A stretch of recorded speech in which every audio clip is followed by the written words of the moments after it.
Right, so we have two workshops tonight. It's just me. Thank you. 20 minutes for the importance of the St. Vrain, and then a half an hour for the ballot process and talking about potential ballot issues, Trustee Dottie. So let's start with the importance of the St. Vrain. So we looked at your previous draft of the resolution, and then you all worked together to revise it. And I believe, Attorney Dittman, you reviewed this, correct? I did, and I mainly just made some, grammatical corrections and formatting changes. The content is pretty close to what was sent over by the EAB. Okay. So do you want to do a brief presentation, Mr. Lowell? We sensed the sort of discomfort that Attorney Dittman and the board members had with the original rights of nature proposal. And I gotta be honest with you, I mean, although we voted unanimously to bring it before the board, there were some slight misgivings on the part of the ecology board members as well about that rights of nature. And so Dave Batts took it upon himself to do the rewrite that you see before you. The whole key to this is we really want this resolution to sort of keep in the forefront of everybody's mind, town staff, planning board, PCDC, board of trustees, to keep the river in the forefront of any of your decisions that you make in the riparian corridor that affects the river. Mm-hmm. Be that development, be that, wastewater, effluent, stormwater treatment, anything like that. This resolution just simply seeks to keep the river in the forefront of your minds whenever you're thinking about this. And because we all understand, and I think it's stated clearly in the resolution, the importance of the St. Vrain for the town, recreationally, aesthetically certainly, and to a large extent, the economy of the town is dependent on it. I mean, nobody's going to recreate in a compromised river. Let's be honest. The river suffers, the town suffers. And although we only have, this only gives us purview of what, maybe, I haven't really done a measurement on it, but it might be 1.5 miles or 2 miles of the river that flows into town and out of town. 1.5 miles, because it's 3 miles for both banks. 3 miles, okay, Yeah. yeah. So, it really is, it sets up, it's our way, it's our local control, and it's our statement that this river is important to us in many aspects. So that's the point of this. I think it's clear in the resolution what we're aiming at. We can talk about it, we can change it as you see fit. I'm anxious to hear Attorney Dittman's take on the whole thing, but well, let's talk about it and see where we can go from here. Most importantly, I think the first thing we need to address is, do you think it's appropriate? Because that drives all the other decisions. Indeed. Attorney Dittman, do you want to give your thoughts on this? Yeah, I think in its current format that the resolution is perfectly fine. I think it's a lot of places do resolutions like this when they have an important environmental asset in their community. To make sure that it's part of kind of the guiding documents that we consider the impacts. My concerns were with the previous kind of iteration of this, where there was explicit rights being granted or in some form, which can contradict with the current U.S. law. But I think the current proposal, at least, is very consistent with other similar types of enactments I've seen. For example, the city of Littleton has a Platte River kind of designation that's fairly similar to this, and so I'm fully supportive of this effort. That is what the Board of Trustees wants to do. Thank you.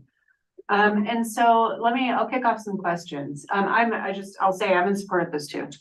I have absolutely no problem with it. I think it's important. And what I try not to do is bring forth resolutions that don't really mean anything or do anything, right?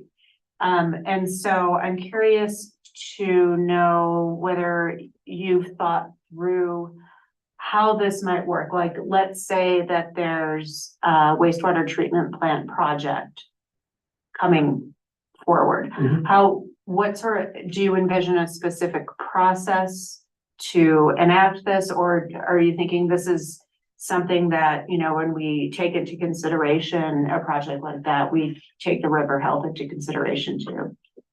Well, let me speak first, maybe you guys know weigh in, but, we had actually considered as part of this, putting forth a, planning, not a planning document so much as a review document. Like, the Ecology Advisory Board is supposed to see all the plans Mhm. that come forward in the town. And, you know, we've had a turnover with planners, so it's been a little bit scattershot at times. We don't necessarily see everything that goes through. Like, Every building permit? I have seen probably 3 or 4 over the last year and a half, perhaps. We saw the Park Street thing, you know, we saw the new pot shop thing. We never did get to see the Spirit Hound Distillery plans. Understand, some of these we're gonna look at and go, yep, there's no ecological or environmental impact here. So, to answer your question, one of the things that we had thought about was putting together a separate sheet that would go through PCDC, that would go through town staff, that would come directly, it would be a required document to come to the Ecology Advisory Board to pass muster on any projects that affect the river. I know it adds another layer of bureaucracy, but I think it's important to support this resolution that we see that. Well, and I think, as we think about our new planner, whoever that may be, it might be a good time to think about whether there is an internal process that staff can use to do something like that. So that it's driven by staff and doesn't have to be driven by a volunteer board, because, you know, we love you all and we know that people's plans change and their lives change and there's board turnover. So I think that's a fair thing to consider moving forward, whether there's a process to do it. What I would hate to see happen would be for a project to move forward and, for this to get skipped, for us to enact this and this to get skipped, because I agree, the river is extremely important to us. So, so good. Okay, other questions, comments? Yeah, I also agree in nature. I guess I'm a little confused on the mission of the EAB. I guess I hadn't realized that the Ecology Advisory Board needed to be consulted for every building permit. I didn't realize that either. Am I the only one confused here? Well, the next thing I was gonna ask was, is that in the charter of the EAB? Right. I haven't looked at it, but there's something in that you have that. Because I understand if it affects the river, Well, but and I, if it's I on Main think for Street. big, like development review, there is certain agencies per the code that have to go through the referral process. And- Excel, the schools, et cetera, things like that. The And I fire think district. Brandon has, probably an answer for us.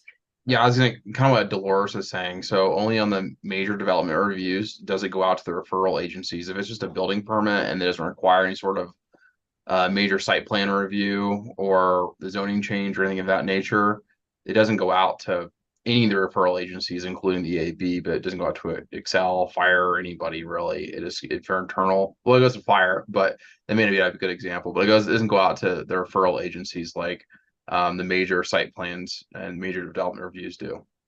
Okay, I'm looking at it right now, and there is one sentence that says, advise the Board of Trustees and other boards and commissions regarding stream-related activities and to assure the river assets are considered in town projects.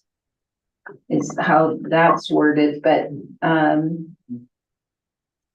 necessarily. I can't imagine that every building, I mean, you'd have hundreds. Right, I mean, if somebody's building a house up on Fifth Avenue. Yeah. Right, but on the other hand, like, let me give you an example, like Spirit Hound, for example.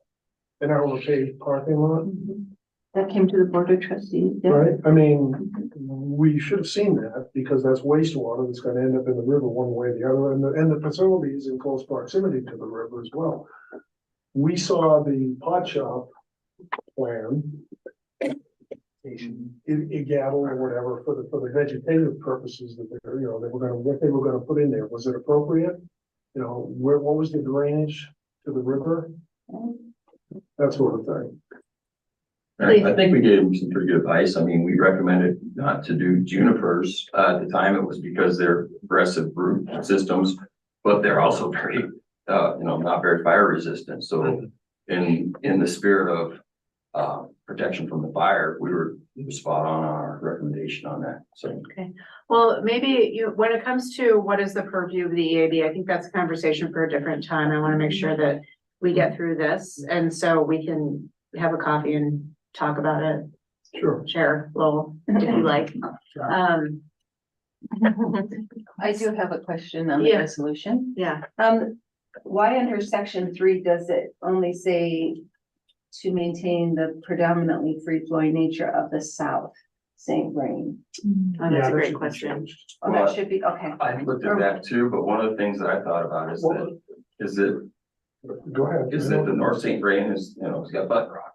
South St. Vrain does have more of a free flowing nature, and I think that's what they were trying to address on that. I did look at that too, and I'm like, wait a minute. Why does it just say the South, right? I think that's where that's coming from. Yeah, the south is a freestone. There's no diversions, there's no dams. But there There's will no- be soon. Well, there There was is, some ditches and things. there's some diversions that. There's some, yeah, but I mean, the water flows unimpeded from snow melt down into town, whereas opposed. But how would we control that? I mean, how do we Because maintain there was that, a proposal. that we would support Doris, that there be no Can you get the restriction? screen back up so we Oh, can see I'm if sorry. Brandon has a, thank you. Move my mouse. Yeah. Okay, that answers, Are you satisfied with it? I don't understand how we could control what's happening on the South St. Vrain when the majority of it isn't even in town limits, but, But it could be, if annexation proceeds, it could be. Could Or something. could we talk at late, when we talk about this later during the board meeting? Yeah. Could we maybe make an amendment that would add something like, the free flowing nature of the South St. Vrain Creek within town limits is maintained? I don't think I can do that either. It's on private property. But I think it's the word maintained. I think it's just that that this resolution is that we will support it being free flowing, but I don't think we can guarantee that it will be maintained as free flowing. I see what you mean. Attorney Dittman? Yeah, I mean, the way I interpret, that phrase in its entire resolution is that it's not binding on us or saying that we must maintain it in a way that is predominantly free flowing. What it's saying is that when the board makes decisions that may impact the free flowing nature of the St. Vrain Creek, you think back to this resolution and the fact that we support generally it being free flowing. So we would think about taking actions that wouldn't hamper the free flowing nature. It doesn't mean that we have a responsibility to go out and make sure that's maintained. If it's outside of our control, we can't control it. This only relates to board decision making and nothing else. How about if, at the beginning of section 3, it says that we will at a minimum protect the fundamental condition of that. What if it just said the predominantly free flowing nature of the South St. Vrain? I mean, It says that the St. Vrain Creeks should possess at minimum the following fundamental Mhm. conditions. Yeah. I don't think that binds us to taking any particular action unless I'm mistaken. Well, It's just like we're your legal agreeing. advice to me that I would feel better if it just said the predominantly free flowing nature of the South St. Vrain. That's a condition, a fundamental condition we'd like to preserve. So just striking is maintained. Mhm. I was gonna recommend the word respected. Where is, instead Instead of of maintained. maintained is respected, because I think that if we can come to the table respecting the river, that will play into how we might feel about the impacts. Because we have respect for nature. And so, I don't know, you could take it out, strike it, but I thought that might be a good word. And then I had another question, if I may. I was just curious, let me see, I wrote the question, but now I can't read it, so hold on 1 minute. Okay, do you feel that in section 3, that there's anything, that these statements are within perhaps, our code or something that needs to be changed in order to make these statements true? Is there something that's like a red flag to you that you would want us to consider to make these statements comply? Or are we already on the right track and this is more of kind of like a pledge? Like bioswales, trying to remediate water dumping straight from the roads, highways into the river, but create some type of buffers. Our channel and our corridor is so tight that it's difficult to fit in those types of structures, though. The term bioswale comes to mind, but as far as binding or ordinance, the way I look at this is it kind of allowed, like, right after the flood, we did the sustainable river corridor action plan. And that was used in a way to vet contractors who would come into town with a certain like-mindedness for restoration. There's extreme methodologies like lots of rebar and lots of concrete and channelization.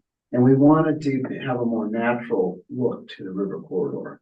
And so actually that was, in a sense, Victoria, you can correct me if I'm wrong, but like Jeff and CDOT, there was a really interesting synergy there of natural restoration. And Jeff actually was amazed that CDOT was on board with like root balls and all kinds of natural vegetation. And we actually, in a sense, we influenced CDOT's methodologies for corridor river restoration in channelized zones. It was really quite profound. Okay, Just Thank a you. simple thing like that. Thank you.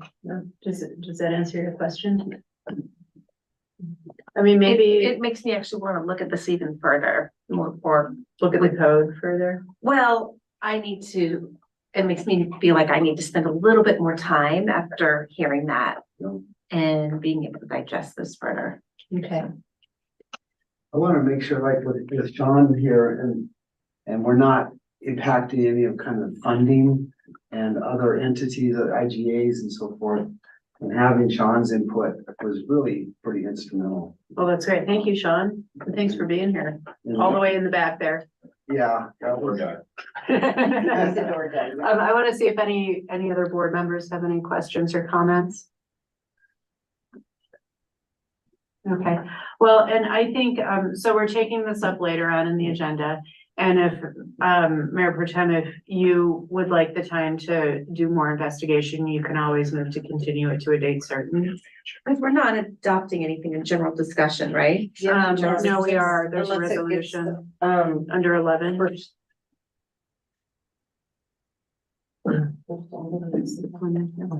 Yeah, I guess I thought we would just do the rest of them. Yeah. It could also be More continued discussion. differently. Okay, so, I mean, we'll take action later, but it sounds like there are some folks interested in continuing it so that we can make sure that we do all the research we need to do to feel comfortable with it. You're not allowed to stick around for that? You're welcome to stick around. Okay. Yeah. You know, we'd be taking comments is what I'm saying. We'll be taking comments during audience business. So it's not a public hearing, so I got you. you remember how it goes. Come on. So, but of course you're free to stick around as long as you like. Okay. All right. Yeah. Thanks. Thank you very much, gentlemen. Thank you. Y'all are welcome to stick around. All y'all. Nothing better to do. Is popcorn being served? It's not in the budget, Greg. It's not in the budget. Thank you. Okay, so, let's move on then to one of my favorite topics, ballot process and potential ballot issues. While Brandon kicks it off. Yeah, I was gonna as we begin, give a really short presentation on just reminding the board what a ballot measure is versus initiatives and referendums. And so Great. if I can share my screen.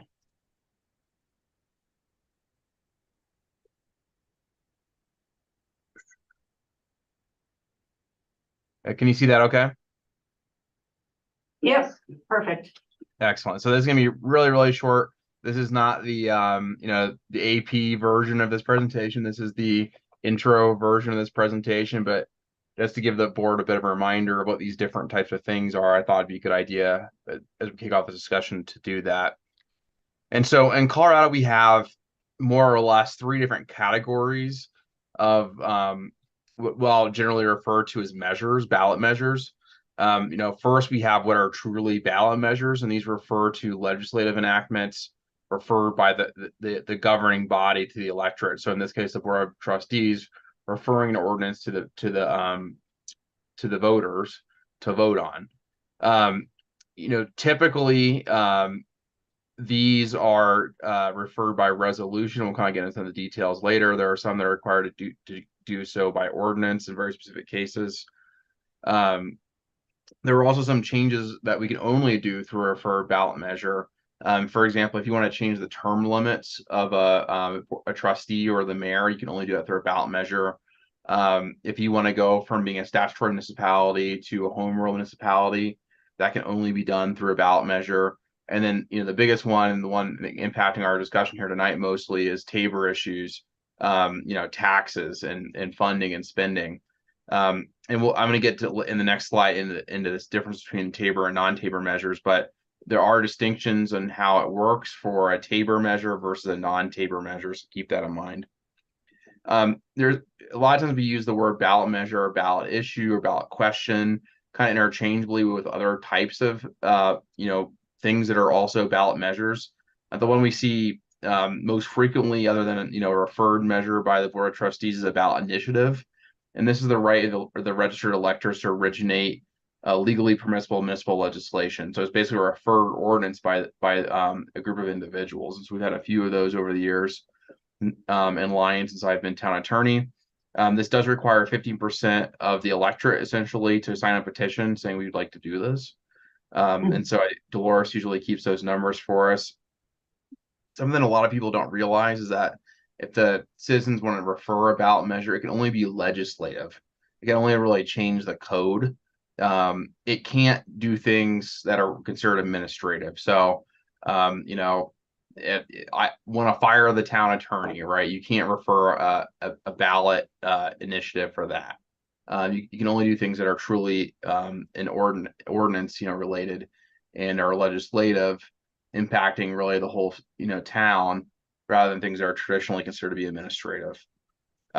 If they do get 15% of the electorate to sign a petition, then the process works that it comes to the Board of Trustees, and the Board of Trustees can either decide to pass it unchanged, or they kick it to a vote. And so the next election, if it's within a certain time frame, or through a special election, we have a vote on that issue. A lot of times, in order to avoid the expense of doing a special election, we're able to work out a deal with proponents to say, we'll do it the next regular election we're already planning on having. It is quite expensive, I think, as we all understand, to have a special election. Finally, probably the least common of these categories of ballot measures are referendum. And this is the right that within 30 days of a passage of an ordinance, after final publication of an ordinance, if you obtain enough signatures, you can basically kick that ordinance to a vote or require the town to at least reconsider that ordinance. The threshold on this one's a lot lower. It's only 10% of the total, votes cast at the last municipal election. And the option there is that it comes back to the Board of Trustees. The Board of Trustees gets to decide whether they want to basically reconsider the ordinance and vote it down. And if not, then it goes to a vote. So it's very similar to, the ballot initiative. And so I just want to clarify something so that everybody in the public also understands. With ballot initiatives, if a ballot initiative is passed by the voters, the board cannot change one word of it. Yep. So it passes it's adopted as is. All right, thanks. That's a great point, and it's a lot of times if someone's we recommend if someone's considering doing a ballot initiative, it's best to kind of get some eyes on it beforehand to see if there can be simple changes to be made to make it so maybe the board can consider it in a way where it's not required to say no, or so there's a really good point to make is that for both the ballot initiative and for a referendum, if there's a referendum ordinance, countering the ordinance that was passed, we can't change it in any sort of way. The only options are either pass it as is or kick it to the voters. So Thank you. I specifically want to just briefly talk about ballot measures. That's really the topic here. Oh, Yeah, I was just wondering if you could give some examples of town referendums that we've had in the past.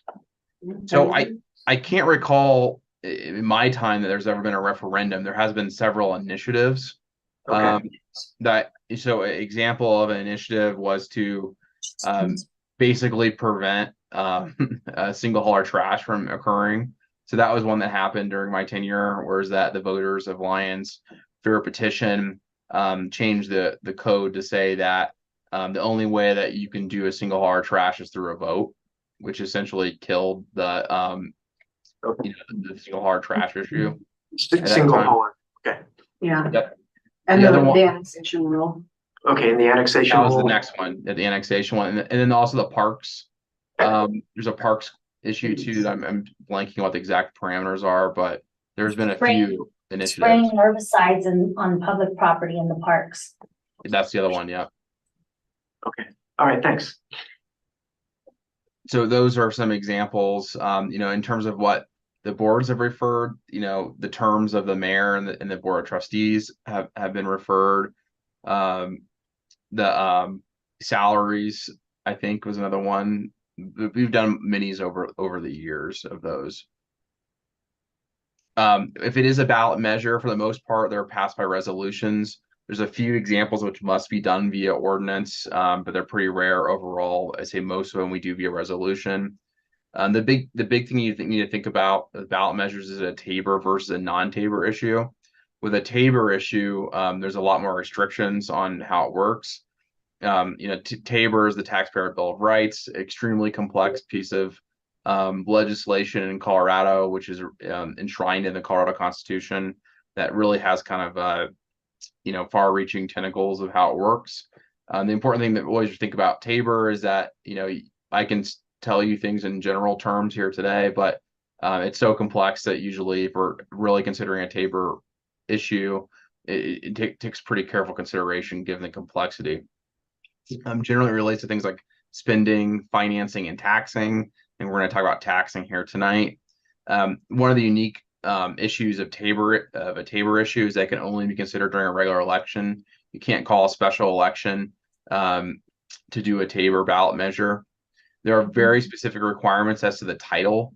You probably are used to at this point in Colorado about how basically they read it. It says, may the town of Lyons, Colorado raise taxes by so many dollars, but it's very, very specific in how the titles work. There's also a very special Tabor notice has to go out as part of what we call a blue book, and it works a very specific way.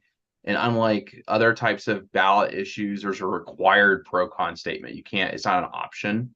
Usually we do it in order to educate voters, but for our Tabor issue, it is a requirement that it be a part of that notice. And there's also a very particular way those pro-con statements are generated, where you have to basically send out, a request for people to submit in stuff rather than the town itself generating that pro-con statement. Dolores is going to talk about the election calendar, but it's important to note that Tabor issues kind of have their own separate election schedule relative to a non-Tabor issue, which kind of just follows the normal election calendar. So most of what we've done, recently, at least on Lyons, has been non-Tabor issues. Unlike the Tabor issues that can occur at a special or regular election. The only other restriction on that is based on the timing of primaries, particular presidential primaries, that there's basically blackout periods where we can't have a special election based on the timing of those, or if it's particularly close to a regular election either in the spring or the fall. We do follow the regular election calendar, which makes them a little bit easier also and there's no requirements on notices or pro-con statements. Those are all really kind of optional for the non-Tabor issues.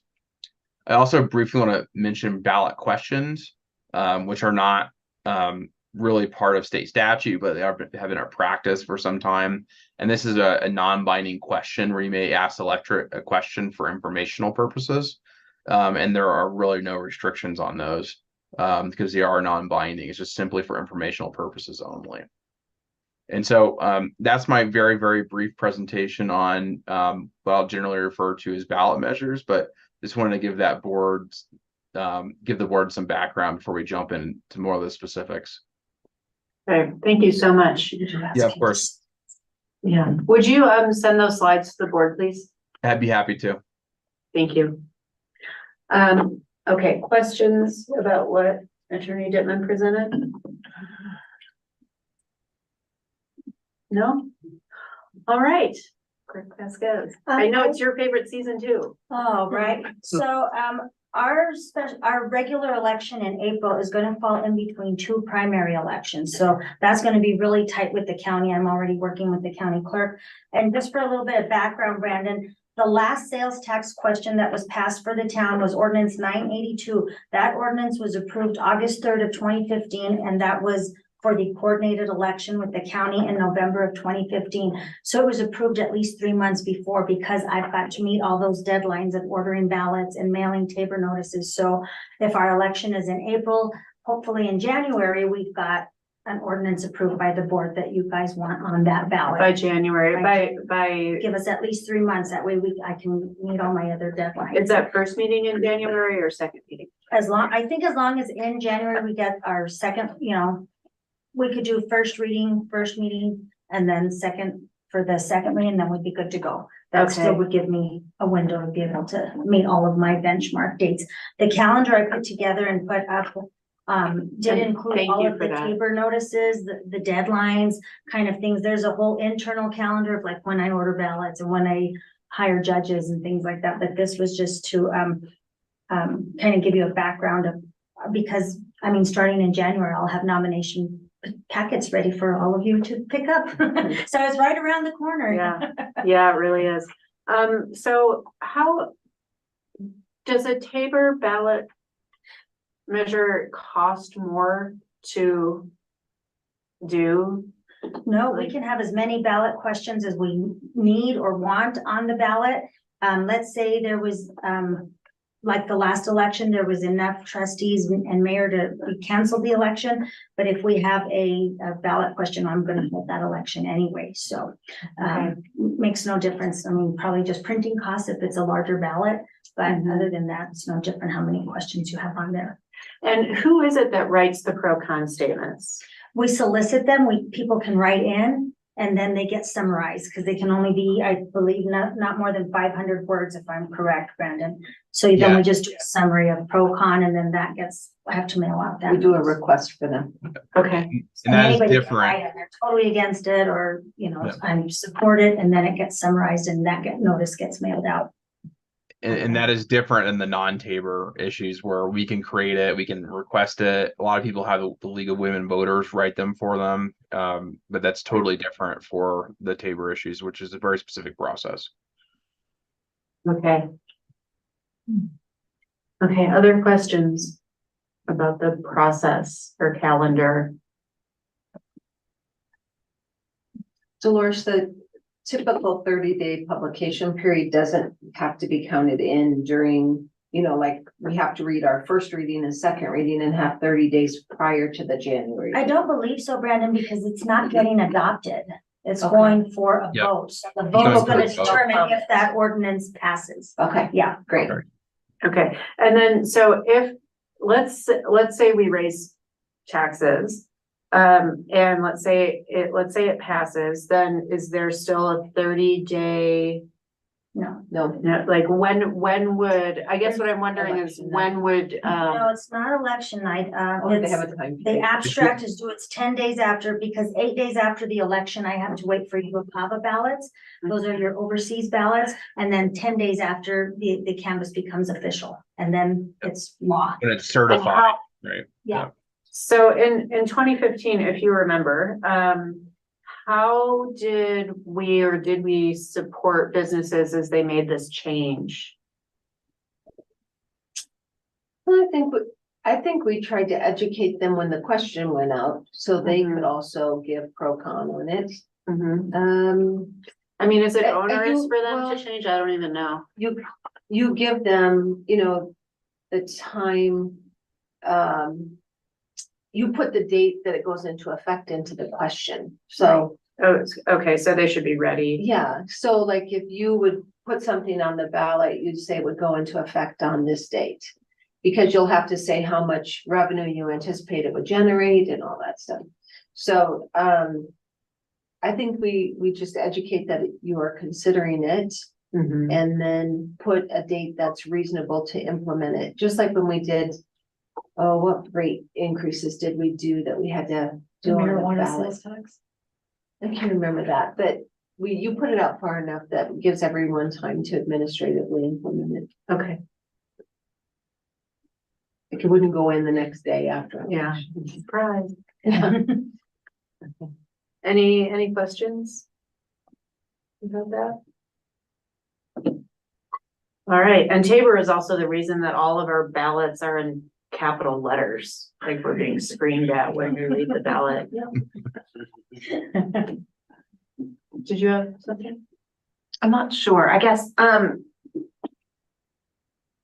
so how do we come up with, for example, what we're talking about this evening from a sales tax perspective? And then Brandon, do you write that language Yeah. and then we approve it? Who's doing the writing of the language? So usually the process is, you have a discussion here tonight or another meeting potentially also. They come up with a concept of what you want to do and then give the direction to me and staff to draft it. And so, Cassie and I and Dolores and I would work together to draft it. And then it comes back for your consideration. It's like any other ordinance and, change it as necessary. Got it. Okay, thank you. All right, so then, thank you for the calendars, Loris. Very welcome. And so then let's move on to talking about the potential of a dedicated sales tax for capital projects or other budget initiatives. And good evening, Director Eystone. Hello, Do you want- everybody. Would you like to lead this discussion? Absolutely. So I did include those 2 slides that we have seen previously that shows you the estimated amount of revenue that each percentage would bring in, and then also the comparison to other local close municipalities, just so you can see, where we'd land for those. I think probably the discussion would need to be around if we wanted to pursue an increase, what would the increase be amount? And then what would we want to use it for, so that would help Brandon write the language. If we want it general, then that's one thing. But if we wanted it for a specific type of capital project or just capital projects in general, so maybe we only want to use it for capital projects, then that would leave it open very, very broadly to choose. But we would definitely, then be putting it towards its own special fund, which most likely would be that capital fund that we already have existing. So I think that's the direction that or the discussion that we just need is, what is the tolerance for which percentage, and then what are our priorities to use it for, or do we want to just use it for general purposes like much of our other sales tax is used for? Thank you. Go ahead. I just emailed everyone on here a copy of the last ordinance that I talked about that went to the ballot for your review. And it mentions exactly what Victoria said. We're gonna raise it by 100,000 effective this date to be used for X, Y, and Z. So that's Okay. exactly how the ballot question would be. Okay. Well, I think the first question then before we get into it is there an appetite for discussing this? Yeah, I think so, because They don't get popped out. what we've just learned is what we're talking about is putting it on the ballot. Yeah. Not necessarily, because I could say, let's do this, but then vote no. Yeah, So it's really simply asking the question. yeah. So in that sense, I'm definitely, yeah. Okay. And, so in thinking about, what this money would be used for, I think what we've all been talking about is streets and stormwater. And so that's great. But then I start thinking, well, you know, let's say we reserve this only for streets and stormwater. What happens to the money when we finish all the streets and stormwater? Right? And other boards in the future might have different priorities for a capital fund. So, Oh, sorry, is there an amount that streets and stormwater will always use every year? Because there's always gonna be some maintenance. True. So that way you could cater it, so it's eventually that amount, or close to that max each year. That's just a thought. Yeah.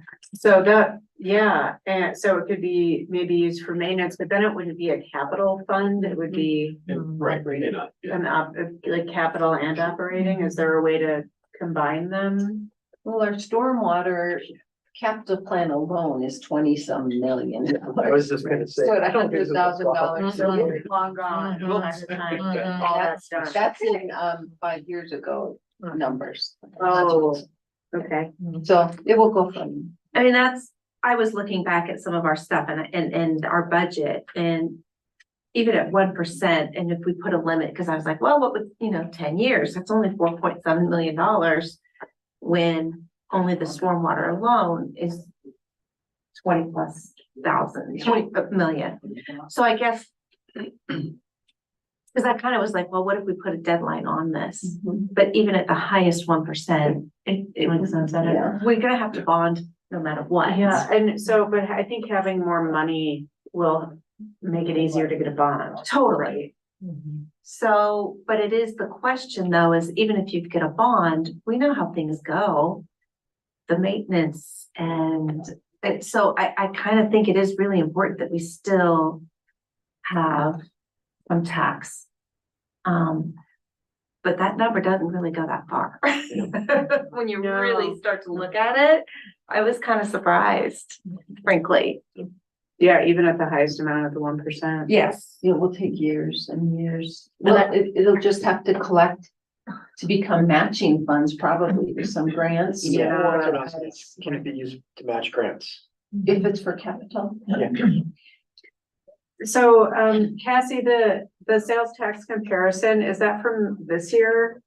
Or is, Those were the numbers that I collected during the budget, so it is from this year, from 2023.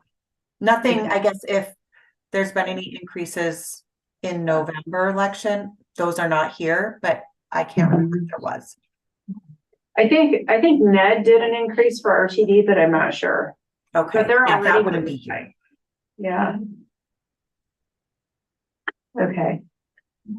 So, what do we think? Anybody have a particular percentage they like? I have a minimum. I don't think it's worth going to the trouble of putting this question on the ballot if it's a minimum of 0.5%. So I wouldn't even consider the 0.25. Yeah, I would agree with that. It seems like this is a lot of trouble. There's an expense here. If we're going to put the question on the ballot, then I think it has to be something that's actually going to make a difference. If it's directed at capital. Yes. And I think that if it's a dedicated sales tax that is specific to streets and stormwater, based on what I'm hearing through public feedback and input, it sounds like a lot of people feel very strongly about investing in our stormwater and streets. And so I feel like, this is never an easy topic to put to the voter, especially in times of inflation, et cetera. Mm-hmm. But we keep hearing streets and stormwater over and over and over again. And I look at the grants options and I'm not seeing a lot of options there, especially when it comes to second half stormwater, for example. And I'm like, we really don't have a choice here. And I'd love to, have a pros and cons statement from like the EBC, for example, to see, what they think. But I think if we want this to matter, if we want to make it worth our while, then I think we need to start at 0.5 minimum, When is your next EDC meeting? not until January, Oh, okay. January 17th. Maybe they would maybe they would consider calling a special meeting to discuss. Just to give, Yeah. an opinion. Mhm. I'd be curious to hear what they have to say. Yeah. What are your thoughts? As well as the chamber, just out of Mhm. curiosity. Mhm. I'm in agreement. I don't think that less than 0.5% makes any sense. But I think of 1% in people's minds, that sounds like a whole lot. It is a whole lot. And, And that would put us at the highest sales tax rate of anyone. and so I just, I think I'm landing at the 0.5% and, but I also have another tax that we sort of have discussed. Not sure when the time is to bring that one up. But the excise tax? So yeah, we'll have more work, we'll have more ballot workshops. So, you know, because we did talk about the potential for an excise tax on alcohol. And so I think, it would be worthwhile for perhaps another workshop to learn more about how that might work and to learn about how that might affect Spirit Home from Spirit Home. So, yeah, so yeah, there's the potential of having two tax measures in the ballot, but, do we know what the average sales tax rate is of all these? We've done that on math.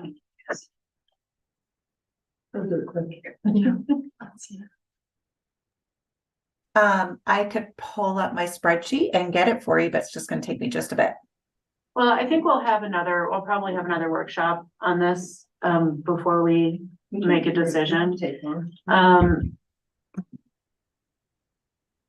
You know, raising it 0.5% is raising it a lot, and so I'm just curious to see, you know, if there would be an appetite for raising it between 0.25 and 0.5.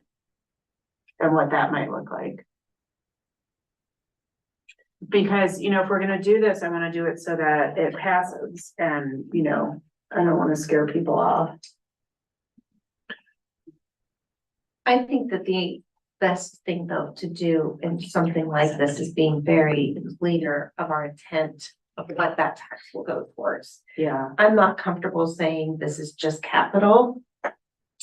I do think we should be very intentional about it being a street stormwater capital.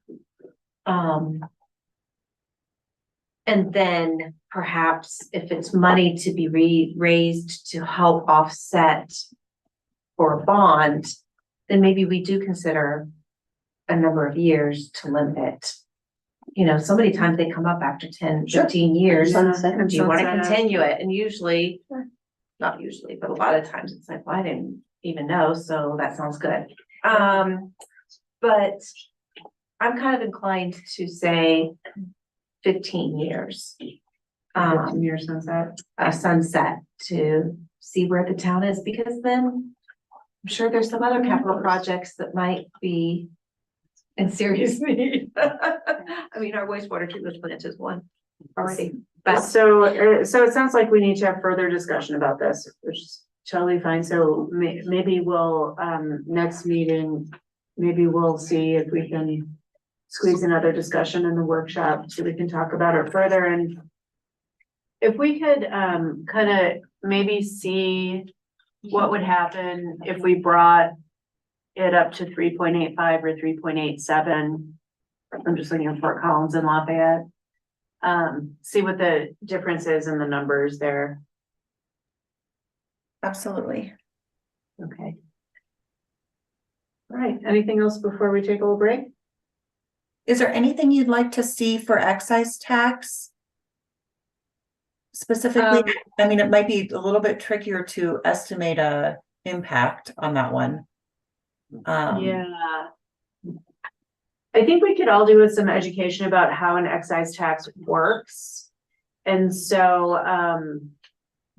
maybe, and let me talk to Victoria about this and Looks like we have 30 minutes. We could get in the next meeting. okay, so, yeah, and so maybe how an excise tax works, and then I'd like to invite Spirit Hemp to come and talk about how something like that might affect their business. And then we can decide whether we want to refer it this year, whether we don't want to refer it, whether somebody else wants to refer it at a future date. Okay, anything else? All right, let's take a break. See you in 10 minutes. 8 minutes.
We're on.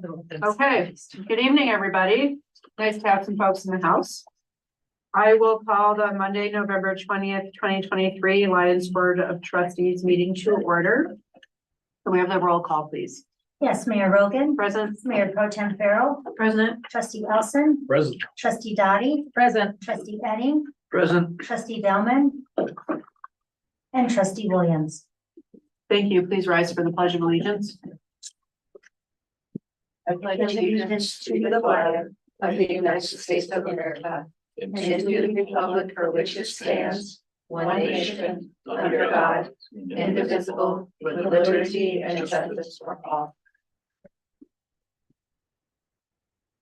Thank you, everyone. We must acknowledge with respect as non-native people that the land on which we stand, live, and learn is the traditional territory of the Ute, Cheyenne, and Arapaho peoples. We also recognize the 48 contemporary tribal nations that are historically tied to the lands that make up the state of Colorado. Is there a motion to approve the agenda? I motion to approve the agenda. Thank you. Is there a second? A second. Any discussion? No, we'll call for the vote. And that motion passes unanimously. Thank you. We'll take a reflective moment of silence.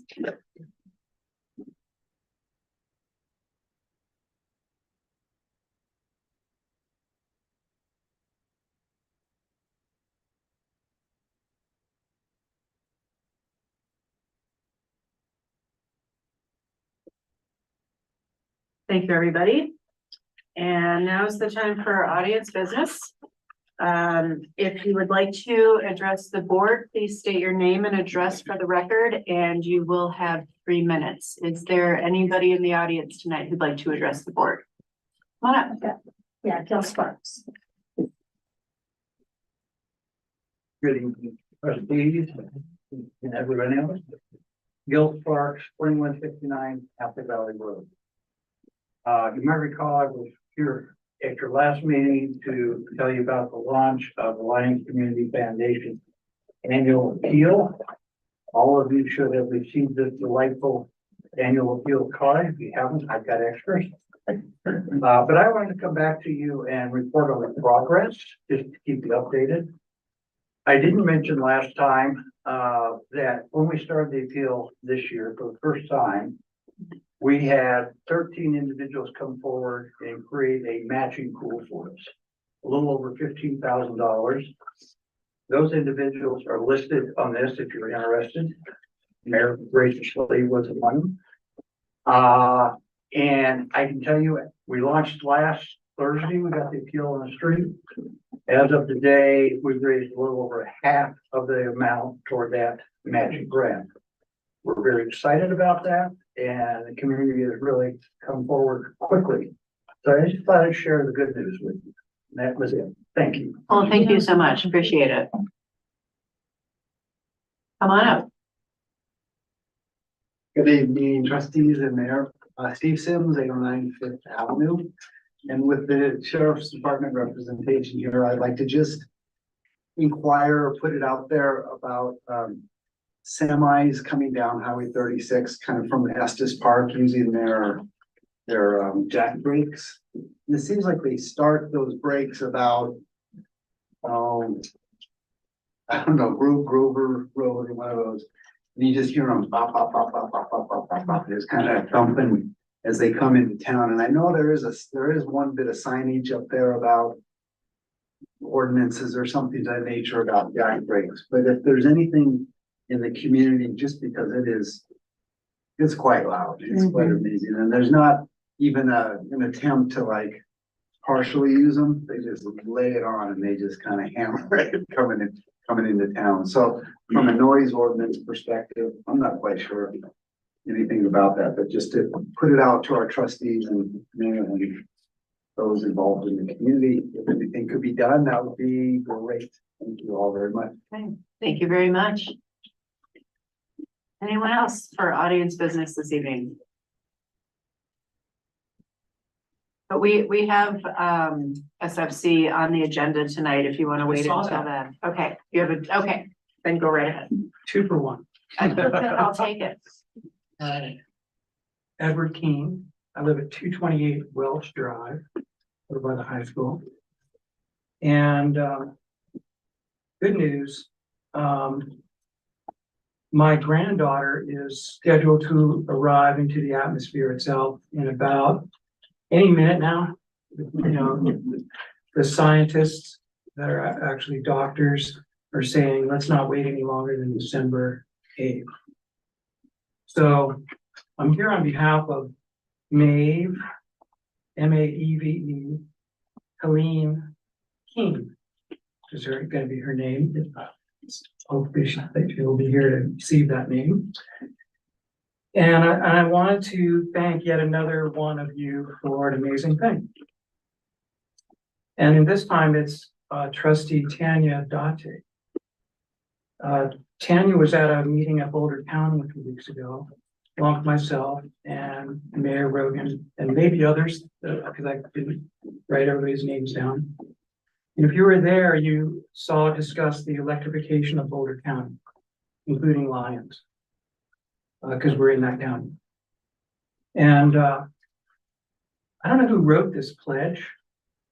And I've taken a similar pledge, by the way, as I read this to you. Keep in mind that way before this, I've taken a similar pledge, but I'm not as eloquent as this. Whoever wrote this, wow. And the pledge that Tanya signed said, as a dedicated leader in Boulder County who is deeply committed to solving the climate crisis, I wholeheartedly pledge to relentlessly champion an equitable transition to clean electric transportation and buildings. I will tirelessly strive to secure the necessary resources, advance bold policies, and back programs that accelerate this transformational change. Today, I stand shoulder to shoulder with my community and fellow leaders, dedicating myself to do whatever it takes to electrify Boulder County, setting an inspiring example for others to follow. Together, we can create a just, healthy, and safe future generations for future generations to come. And I think that is where I started with Maeve. So, Trustee Date, I really, really appreciate that you've taken that pledge. I wondered at the time, I didn't really get to read it. I was in the audience for this meeting. And all of a sudden the meeting was sort of ending and they said, hey, leaders, wave your hand. The mayor was there and the trustees were there and there were folks from NED and other communities and Boulder County commissioners and so on that all stood up and went into this sort of battle drive to sign this thing. And I wonder if you guys knew about it or had read it ahead of time. Oh, yeah. You did. Oh, yeah. Well, you knew you were walking into that. That's great. That's even better. So this is thrilling to me because I've similarly dedicated my life to this work. And to think that there are others who are going to be relentless champions and that they're going to tirelessly strive for bold policies, dedicating themselves to do whatever it takes and be an inspiring example for future generations. Wow. And if you need any help with that, I'm with you. I'm one of your team members here in the town, and I have time and capacity, and I've learned a lot about it, so I'm willing to help you with all of that at your convenience. Thank But you. right Mr. away. Beacon. Thank you. Anybody else in the room care to address the board this evening? Okay. Anybody online care to address the board tonight? Okay, great. Thank you, everybody. So we will move on to staff reports, Boulder County Sheriff's Office. Hello, good evening. Not a whole lot, just gearing up for the holiday parade next Saturday, December 2nd. There were some complaints with dogs off leash, which there always is, but over off the town-owned property off third part. So we got some animal control aware of it, and they actually went out that day and gave 2 tickets. So hopefully that helps. I think it's mostly the same people that are using property for horseshoes and whatnot, but they are aware now. So yeah, just basically everywhere in town, you gotta have a leash on your dog, except obviously the dog park or your private residence, but just be careful of that if it's like in your front yard or whatnot, it takes off and you're can't get in trouble for that. So. And then just really just the stats, it's pretty consistent with kind of how they've been. Other than for the first time, tickets are down quite a bit, but I looked at last year and just because there was quite a bit of activity that worked last time this year. This year we haven't had really much so far this month. So. Any progress on the graffiti? Yes, it's I just got to get a couple interviews. I'm just trying to arrange it with parents and kids. So. That's good news. Yeah, that's slow. But I know you're diligent about that. Yeah. Okay. Any questions for Sec? Go ahead. Hi. Hi. I would have emailed you, but I couldn't find your email address, unfortunately. It's So- W. Sorry? W Sears. Oh, W, that's why. Yeah. Okay, yeah, I was looking under Sears and Sergeant, okay, W. So the Housing and Human Services Commission was really surprised that the position for the emergency co-responder remains vacant here in Lyons. And I tried my best to explain why, and when they looked at, your statistics that I was able to share with them, and we see the number of calls for last year was just over 1,900, and this year they're almost at 2,300. And the number of calls for a suicidal person went from 2 to 7, and the number of calls for welfare check went from 54 to 66. The number of calls for domestic violence went from 10 to 20. We're coming up kind of empty. That I can tell people are feeling frustrated that there is more of a need. Statistically speaking, we can see it, it's factual. And I think we would really appreciate knowing how we can best advocate to bring that position back to Lyons. So were those stats from Lyons itself? Yeah. Okay. Yeah, so last meeting they sent out, I just actually got them right before the meeting, but the third quarter stats. So I think did you share that with them? That Lyons was, I think it had 49 out of the. Well, yeah, so I think last meeting you had said Louisville or Lafayette, I can't remember which community had a larger need. Yeah, it was. So yeah, so it was Lafayette, but for us in the county, so we still have co-responders available to us.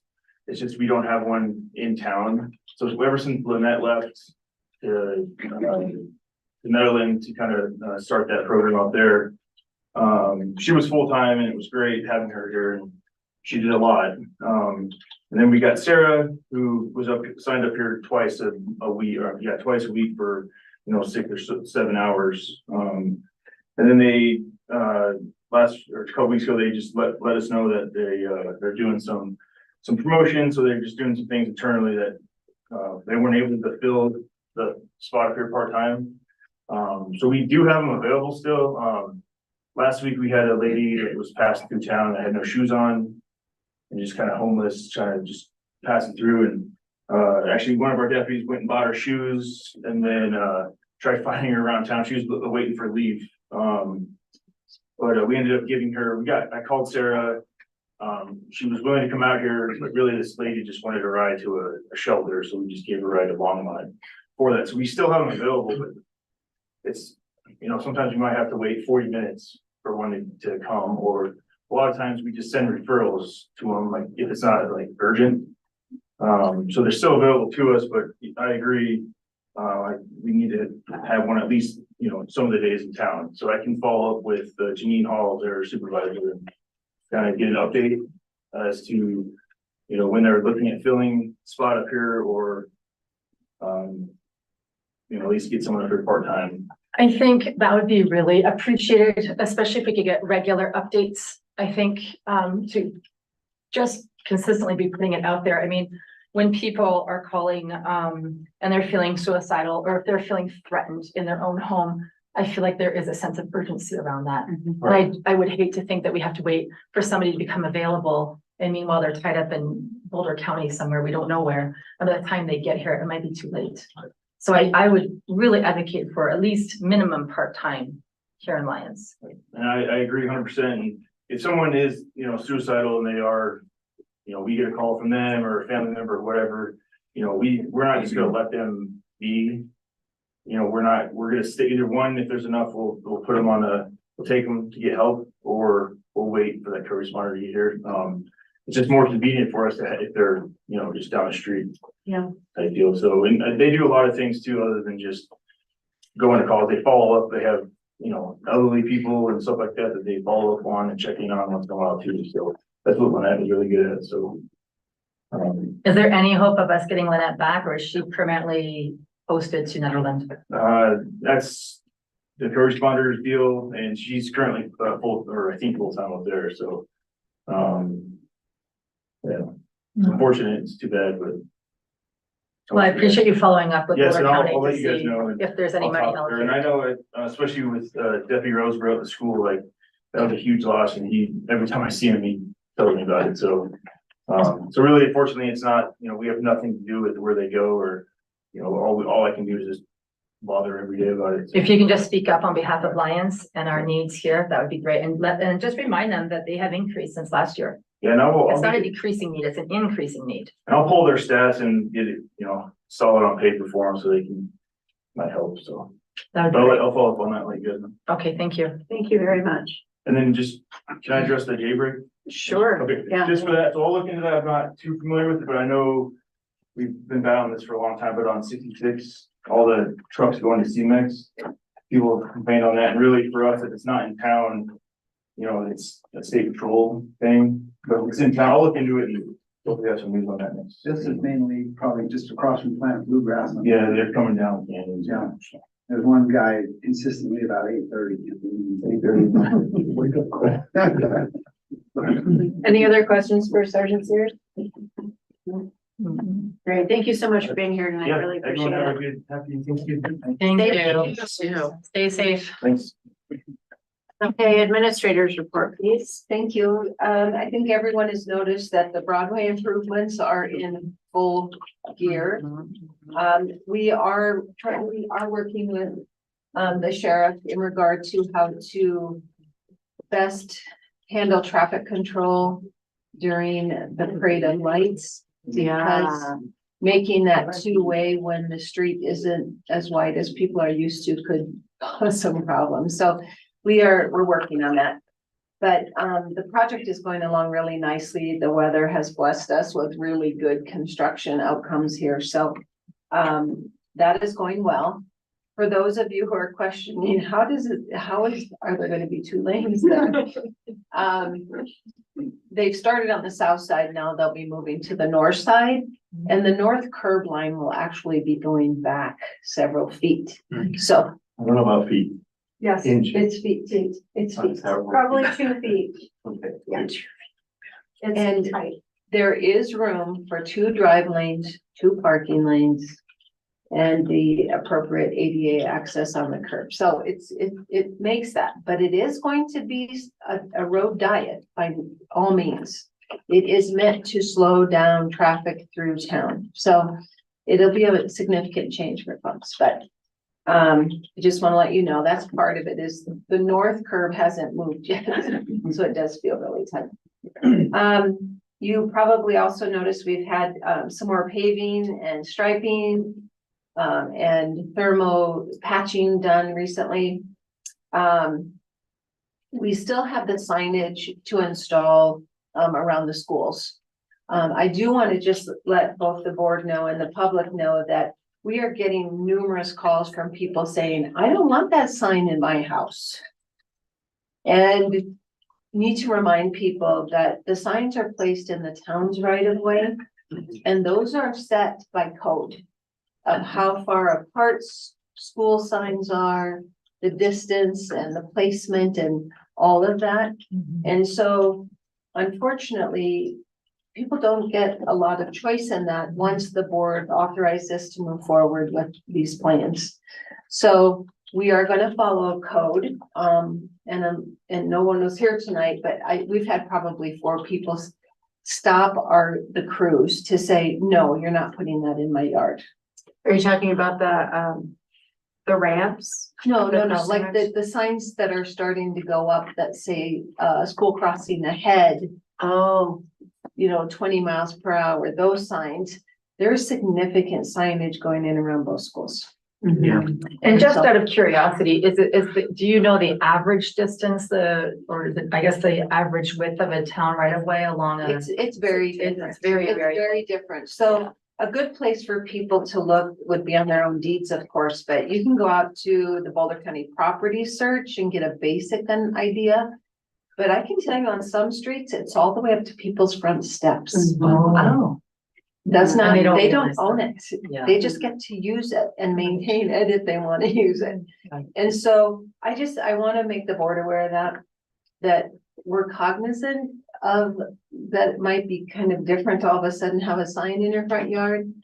But we have to follow the rules once we decided to do this. So I just know that we've had several construction that they stopped work actually over the weekend because people came out and started yelling at them about the sign. So they stopped. And I said I would mention it tonight and then we'll move forward with that. And if the board needs to, there was a plan that was submitted with the signage plan and it shows exactly where all those signs are going. So I just want to make you aware of that we're planning to move forward with installing the school signs. Is there any way that we can communicate with residents ahead of time so that at least they get some warning? That was the question. I mean, we can try to at this point. It's supposed to happen this week. If they're renters, I don't know if we would reach them or not, but we could let probably owners know. That was not in the contractor's contract to do that, but we can see what we can do. But Thank just you. FYI. Thank you. And I wanted to let you know too, that staff have met with the Lions Fire Protection District and Boulder County wildfire programs to really start taking a look at our roles in regard to fire mitigation and grant funding to make sure we're applying as partners, and we're gonna really beef up that effort here over the winter months. Happy to report we have a code compliance officer that's accepted the position and will start Monday. And we'll make sure he comes in and you guys are introduced, but he's gonna have a full docket to make up for several months of vacancy there. And then I just want to make sure that staff get a shout out for our most recent property casualty and workers' comp audit that the town went through. We received 100% compliance on all three of those programs. And you know, people don't realize that's one of the ways you keep your rates down, and knowing that our staff are keeping safety in the forefront of all their decision making. The one area that we do have recommendations on is several, and we knew this was coming someday, was in regard to ADA compliance, specifically in this building. They are requiring us to upgrade restrooms to be ADA and to take a look at some other areas that are not compliant right now. So we may have to make some adjustments in our budget to account for those. And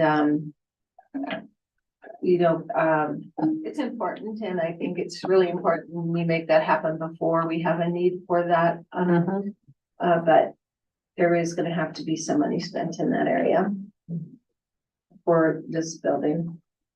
And then I do want to just point out some upcoming events. I had them wrong in my report. They're correct on the poster.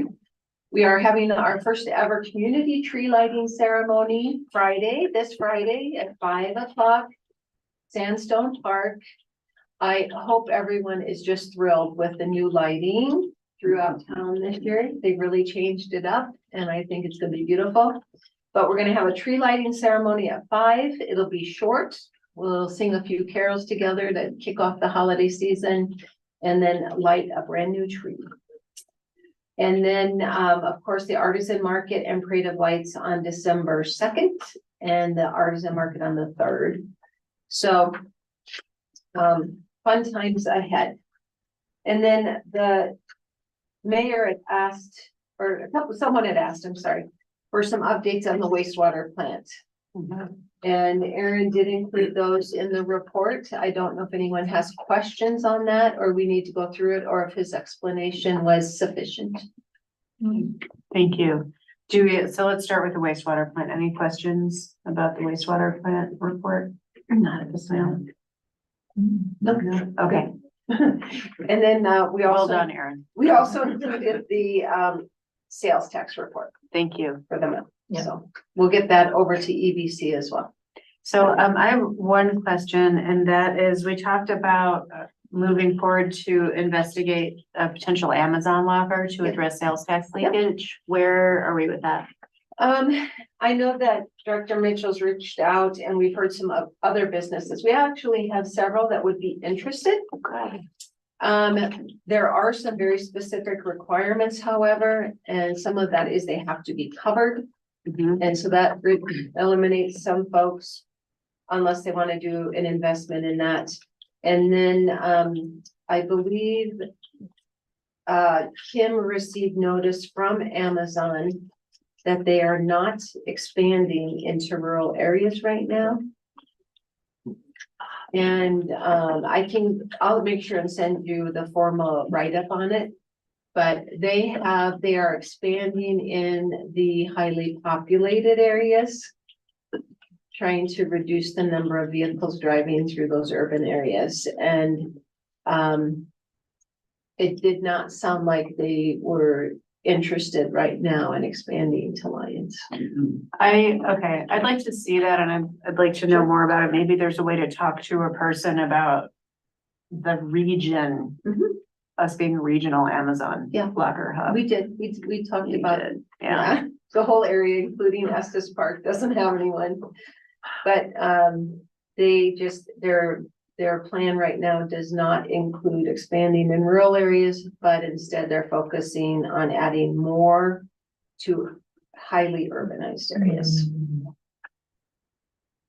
And So- using drones. So it's a no, so are you saying it's a no-go? It's not gonna I think- happen, or? I mean, it was just the most recent update I'd heard. Okay. We'll continue to pursue it. if Okay. you'd like us I to. think, personally, I don't know how you guys feel, but I think it would be, Our sales it would tax be tremendous. great to help our sales tax.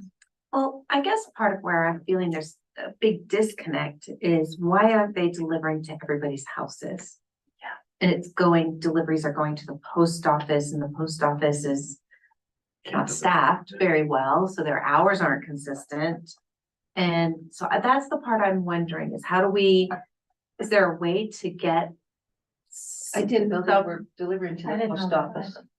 Isn't there some cases, everything comes to my house because I have an actual Address? mailbox. Oh, no.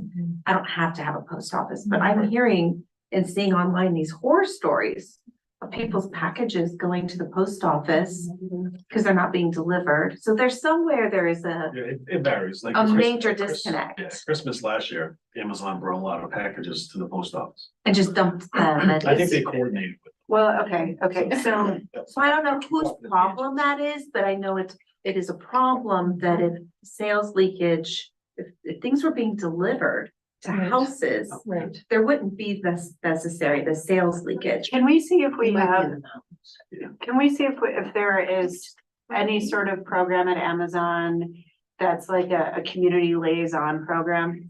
Sure. You know, maybe there's an Amazon rep that staff can talk to try to sort this out. Yeah. Are you finished with your report? Sure. Yeah, okay, go ahead. I have a question regarding the street sweeping. So in your report, it says hasn't been completed throughout town. It wasn't at the time I wrote it. Okay, It is now. okay, great. That was all. Okay, any other questions? Okay, great, thank you very much. Looking forward to the tree lighting. That'll be fun. Will Santa be at the tree lighting? I have not heard that Santa, he hasn't arrived until the parade. I think he comes to Lyons on the parade. Okay, Yeah. okay, just checking. Yeah. All right, He'll be okay, at the artisan market both days. great. Okay. Yes, Okay. all right. Legal update, please. Thank you, Mayor Rogan. So I'm gonna give a short update, really an update on the legislative session, a special session that's occurring, and also the results of the last election. To concern of statewide ballot measures, which are two kind of inextricably linked topics. And so, first, I think we're probably all familiar, but just, we like to keep a record of these things. There were two statewide ballot measures that were on for the November election.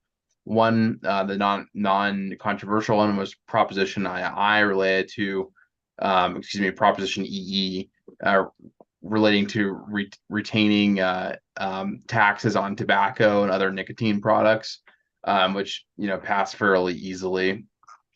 And then the more controversial and more in the news one was Proposition HH, which was a measure to give property tax relief, which was extremely complicated for a number of different reasons, by basically, in the most easy way to explain this, by reducing TABOR refunds in order to pay for property tax relief, and then some very complicated kind of maneuvering around backfilling the losses of local governments.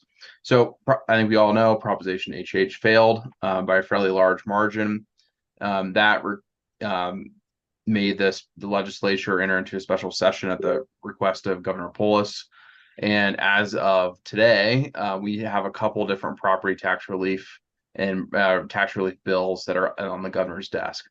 As first speak the one that's a little bit easier to understand, which is basically increase the earned income tax credit. This is a tax credit for working class families. You're eligible if you make, I think, under $58,000 a year per married couple. And that one would increase that, basically double the earned income tax credit from 25% of whatever your federal tax burden is to 50%. So that one's, I think, fairly non-controversial. The other one that's on the governor's desk is basically the replacement for Proposition HH in terms of property tax relief. And the bill is once again fairly complicated, but I think overall what it does, it changes the assessed rate of property from above 6.7% to 6.7%. It also gives you a $55,000 tax credit essentially for the first $55,000 in your home. That's a lot different from right now, which is, is basically a $15,000 tax credit. So it'll reduce taxes by that much, for going forward. Where it gets complicated is how that is funded.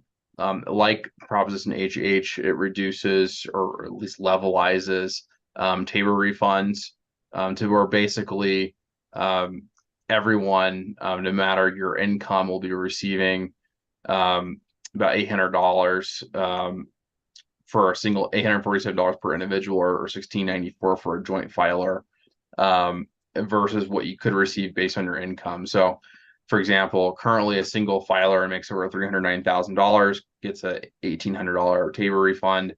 That would go down to that 800 and change number. So that's how basically they fund the overall, reduction in property tax revenues. Where it gets complicated is what do you do for the lost revenues of local governments? And there's a less complicated formula than Proposition HH from what I can tell, but it's still kind of a complicated matrix where it's all based on the size of the county, and if the county and how much assessed property taxes grew from 2022 to 2023. If you are under 300,000 in your county, which is certainly not Boulder County, the impact will be very little to you. Pretty much no matter how much your assessed property values grew. If you are over 300,000 people like Boulder County, then it gets more complicated.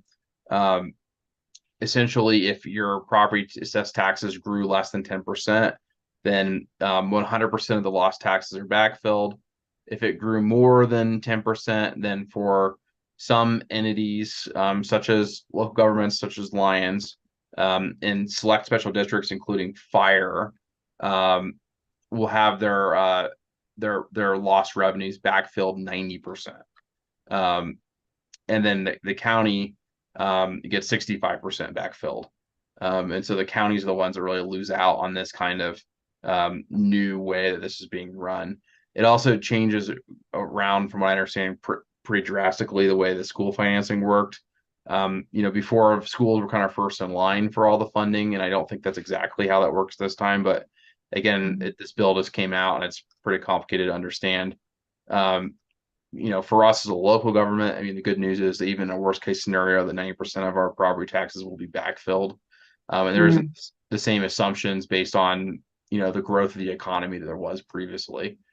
It changes pretty dramatically the amount of money that the state government will backfill. Before it was a limited, fairly small number of total backfill, where now it's $50.6 million. So it's intended to fully backfill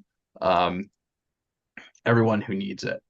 All this is very complicated, as you can probably tell. And so a big part of this is also funding DOLA to basically figure it out. And so I don't think we'll truly know a lot of the impacts until this gets a little bit more, eyes on it and understood what's all going to happen. But I did want to let you know that that's up for signature right now, where it's basically HH, but a little less complicated, but still very complicated. So that's my report. I just wanted to give everyone an update on what's going on there. I'm sure at the next meeting we can give a more detailed update on how the special legislative session concluded. Thanks very much for following that. Yeah. Any questions for Attorney Dittman? No, I think we're all glad we don't work for DOLA right now. It sounds like a tough thing. Thank you very much. Of course. Okay, so ordinance and public hearings tonight. We have first reading of ordinance 1155. An ordinance of the town of Lyons, Colorado, amending section 13-2-100 of the Lyons Municipal Code, documenting expenses when connecting to the electric utility. Staff report, please. Hello, Mayor and trustees. So this was really just a modification of the existing code to go into a little bit more detail on the possible expenses that a developer or a home purchaser or builder might need to spend when they want to connect to the electric system. So currently in the code, it just mentions that you might need to pay for additional charges, but it does not go into detail of what those are. When you get lower down into the connection to the water system, there's actually a line that says all consumers shall pay, in addition to the connection or tap fee, the costs of labor, material, equipment, supplies, possible acquisition of easements, and a town approved meter. So it gives a little more explanation of what might be involved in doing that connection. So my thought was, after having one developer ask about the electric connection and what's involved, that we might want to bring the code that's currently down under the water connection up to the electric connection. It makes the code more consistent with the same wording for different sections. It gives more details so that a developer would know what to expect. In addition to that, there is the end part that talks about the actual meter. Currently, we do charge for a water meter. I'm not sure why, but we were not charging for an electric meter. So we are looking at adding to charge for an electric meter that the town pays for. However, this code does not specifically dictate what that cost would be or dictate how that cost is incurred. That will come at the next meeting during the rate fee schedule. We will be talking about all the fees and rates there. And so that was added to the rate fee schedule. So it was mentioned about the $200 that's in the fiscal impact per electric meter. And just so you know, if there are concerns on that, that could be discussed during the rate fee schedule. You could change that fee. Currently, that's what we were looking at charging. So that's what Director Eyestone put in there for the fiscal impact on this particular ordinance. In general, though, or the main point of this was to give a better description of the possible costs involved in connecting to the electric utility. Thank you. Questions for Director Kaplan? So, understanding that we're gonna talk about the rate schedule next meeting. When you talk about an electric meter, I assume that you mean a smart meter? Yeah. Okay, yeah. So is there some sort of plan in place, and if somebody really does not want the smart meter, because some people don't? Yeah. We do have some old ones left. We'll see how long they last, but yeah, Mhm. right. Okay. Currently, we have 9 out of 1,100. We do not want that. Okay. And then is there when you talk about the cost of both the water meter and the electric meter, I'm just curious, do we mark that cost up, or is that what the meters actually cost? It is marked up slightly in that I was trying to make sure we covered the cost. I included shipping, but Mhm. I had a fee from a year or 18 months ago for the meters. I was looking to see what they will be, trying to plan if the meters go up, as things all continually seem to go up. So was trying to set it at an amount that would last at least for the following year. Mm. Okay, so when, if somebody comes and they wanna build something, do they get an estimated I see that there's a list of what they'll pay for, but do they get an actual cost estimate too? Of what all this is gonna cost?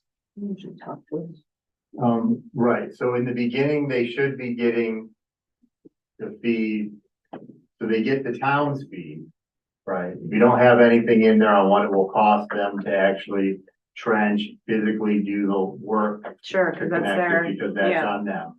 But our costs go into the building permit. When they apply and get a building permit, they will get all of the costs put into that. got it. Now, there are additional ones that may come up that were not expected on their side. One of the items I would point out is when we fast track items, in particular, the one that was just fast tracked, the 317 Evans, was done without an actual plan.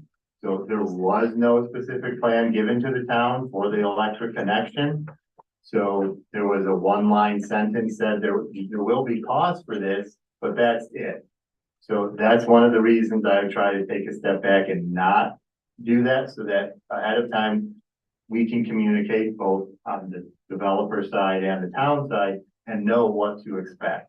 Mhm. So one of the items we get is everyone wants to rush through these, and it's understandable, they have costs involved on getting it done. But then it turns around and it's for more costs on the back end because they didn't know and they didn't tell the town for us to try to advise them on what would be involved in actually connecting one of the utilities or making a change to their building design. Thank you. No questions? Okay, then I would entertain a motion. I move to approve ordinance 1155 on first reading and schedule a public hearing and second reading. Thank you. Is there a second? Second. Any discussion? No? It makes sense to make all the code the same, so thanks for bringing that forward. Okay, call for the vote. That motion passes unanimously. You, all right. Pascal, would you please read consent into the record? Yes, item 1 is resolution 2023-72, a resolution of the town of Lyons, Colorado, approving an intergovernmental agreement with Boulder County for the St. Vrain Trail Extension Project. Item 2 is resolution 2023-73, a resolution of the town of Lyons, Colorado, approving the First Amendment to the construction agreement with Glacier Construction Company Incorporated for the HSPS Discharge Pipe Upgrades Project 23-HSPS-01. Item 3 are the November 6, 2023 regular Board of Trustees meeting minutes, and item 4 are the November accounts payable. Thank you. Is there a motion to approve the consent agenda? I motion to approve the consent agenda. Thank you. Is there a second? Second. Anything anyone would like to remove from consent this evening? No. Okay. Then we'll vote on consent. And that motion passes unanimously. Everybody? Alrighty, so next up we have boards and commissions. Thank you, Director Kaplan. It's my pleasure tonight to appoint Megan Cram to the Housing and Human Services Commission and Jennifer Korviak to the Parks and Recreation Commission. So, yay, and we will be having another opening on Parks and Rec. Yes. Yes. So, okay. And I'm sorry, did you say there's one on the EAB? There is also an opening on the Ecology Advisory Board. And there's also, I believe, an opening on the Historic Preservation Commission. Student commission. And the Student Advisory Commission. So there are lots of opportunities to get involved. And another one on Housing and Human Services. Okay. We'll have to start an all-out campaign to recruit people for our boards and commissions. All right. And then next we have Mr. Edward Keene from the Sustainable Futures Commission to give us an update and talk about some rulemaking. Yeah, wherever you like, wherever's comfortable. The Sustainable Future Commission also has several members who would like to retire, have been there for 20 or 30 years. So in that sense, there's openings there too. Okay. It's not me, I've only been there a short time. So this subject is starting with CC4CA, that's Colorado Communities for Climate Action. That is an organization, it's a state lobby group that the town is a member of by paying dues and participating. It's an incredible group of folks. I've been to several of their meetings. I've met a lot of them. I go to their meetings online. And they're down at the Capitol lobbying for things that help with climate action. Every now and then they contact us through me to say, hey, Lions, what do you think about this or that or the other thing? In this case, Anita, who is one of their, I think they have about 5 or 10 people that are paid staff and paid lobbyists. And then the members are folks like myself, or actually, it's typically mayors, councilors, trustees, and their staff people, like these folks, who are the members of this thing. I would love it if you guys, one or more of you, would like to participate with this. And I'm not the lone one. In this case, they contacted us to say what we think about the governor's executive order that he issued in September, where he's trying to get rid of fossil fuel powered landscaping equipment on state property. It started there. I read the executive order. It's here in front of me. I don't see anything in there that directly affects us in the order. However, then 2 rulemaking bodies have taken it upon themselves, and these are the folks that the order is then handed off to. The Air Pollution Control Division, part of the Health Department for the state, and the Regional Air Quality Council, which is kind of your Denver area version of that, have gone ahead and printed out and studied and written 2 different sets of rules that would be what they're asking us to render an opinion on. Do we like this set of rules better than this set of rules? So as far as unfunded mandates go, which I've been warned about, we're past that because it's the governor has issued an executive order to get rid of fossil fuel powered landscape equipment. That's things like lawnmowers, weed whippers, leaf blowers, all the toys that you see the Town Alliance staff operating here in town. And we have taken some strides into that direction with our new electric equipment. The rules I've shared with Mayor Brogan, and I hope she has shared with you, and you had a chance to study those. The SFC took it upon themselves on Thursday night in our regular meeting to study those, to help you make a recommendation to CC4CA, which I presume then they will carry that on to the state agencies. They're very, very similar. I don't know if you want to go blow by blow through them, but they do affect more than just state property. It will affect the town of Lyons. The town of Lyons within a couple of years will need to be using non-fossil fuel powered landscaping equipment. If those rules get, put into place, that is. There's some, this is no joke. I was looking at a Colorado Public Interest Group analysis of this. This is COPERG, you've heard that, those letters, they calculate that 1 hour of leaf blower equals 1,100 miles of driving a car. This is how unregulated and nasty the things are that are coming out of these lawnmowers. When my next door neighbor fires up his gas mower, I can smell it on my property, you know, for during those hours that he's using it. So 1 hour of a leaf blower equals 1,100 miles of car driving. The EPA this summer has declared or changed our status in the Front Range. Where this will be in effect is what's known as the ozone non-attainment area. This stretches from Castle Rock up to Fort Collins and Greeley. Includes a big, if you look at a map, you see a big blob of the Denver metro region, including us, Boulder, et cetera. They downgraded our ozone, our air quality, the air quality that we have to breathe, and that Maeve, we're asking Maeve to breathe, from serious to extreme. We have some of the worst. It's getting to be like Kathmandu, if you've ever been there. No? Okay. Look it up. So we're not quite that bad yet, but we're close.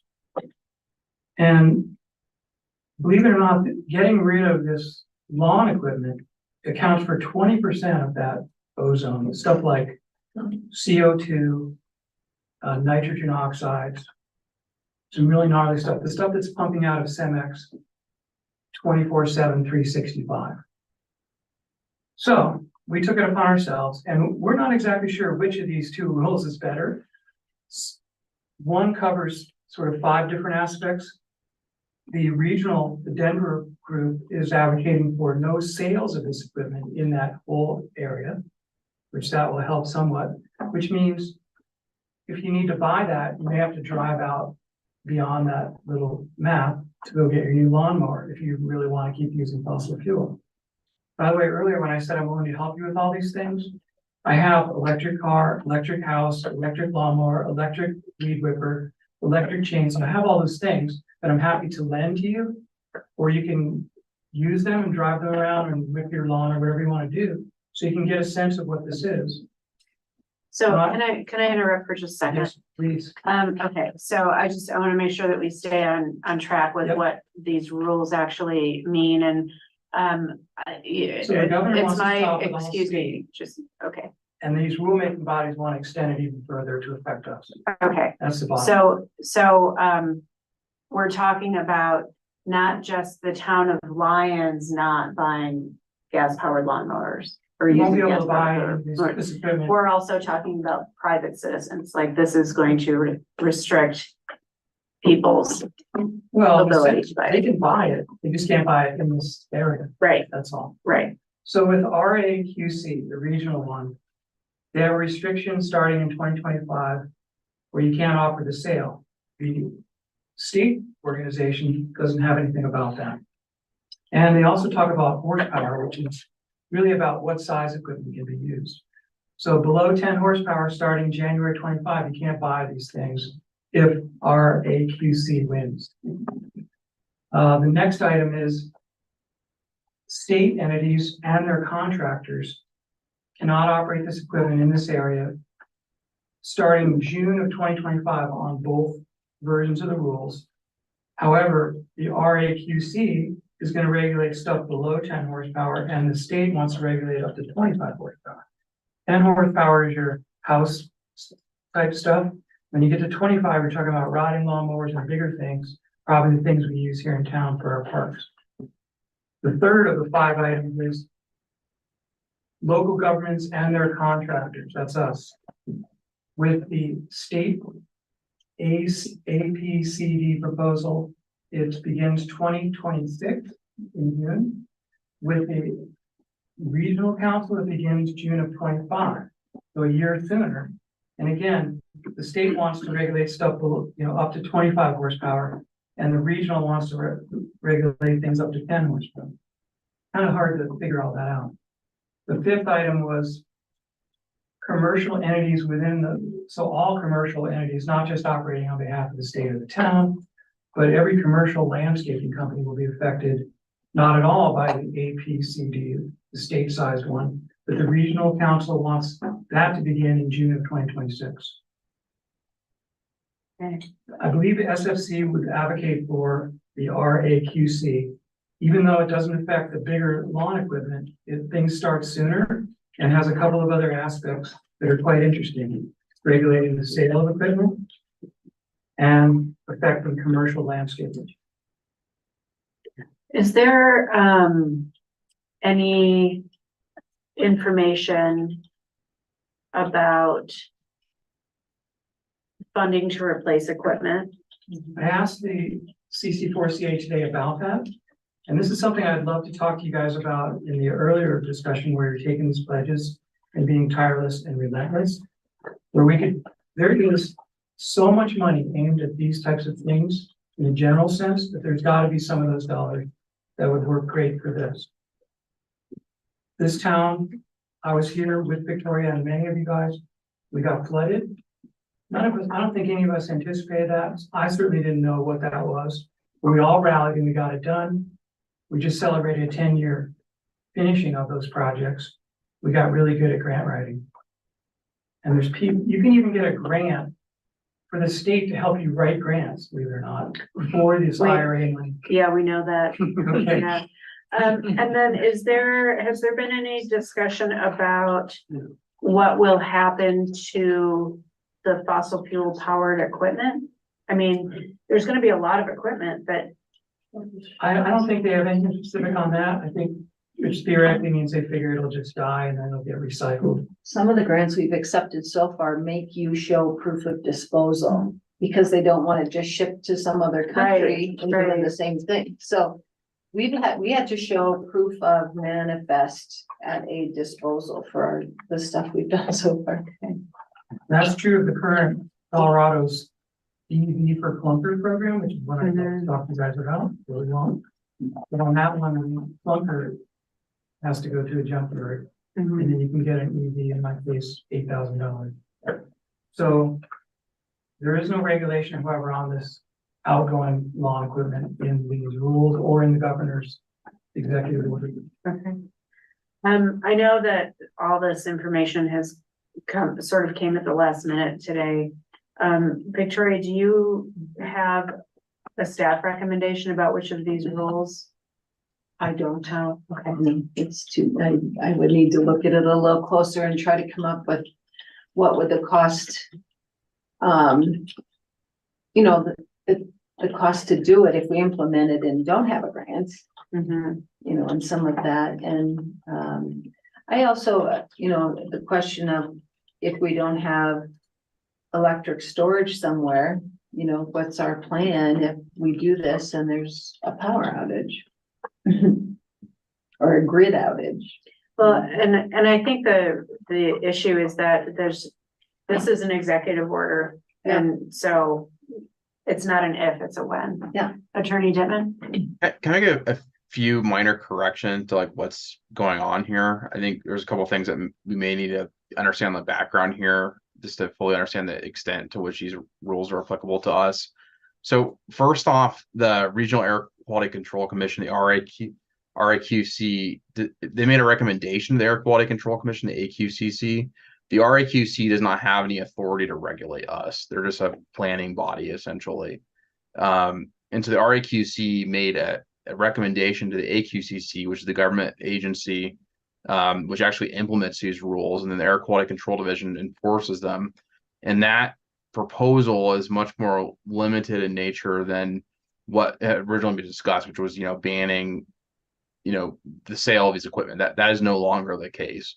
Then what is actually before the AQCC, which I sent to the board earlier today, is simply putting restrictions on when certain types of gas-powered lawn equipment can be used, particularly during, you know, the summer months when ozone is as a problem. There are exceptions to that, you know, for emergencies essentially, and for wildfire mitigation are the two exceptions that are in the proposed rule.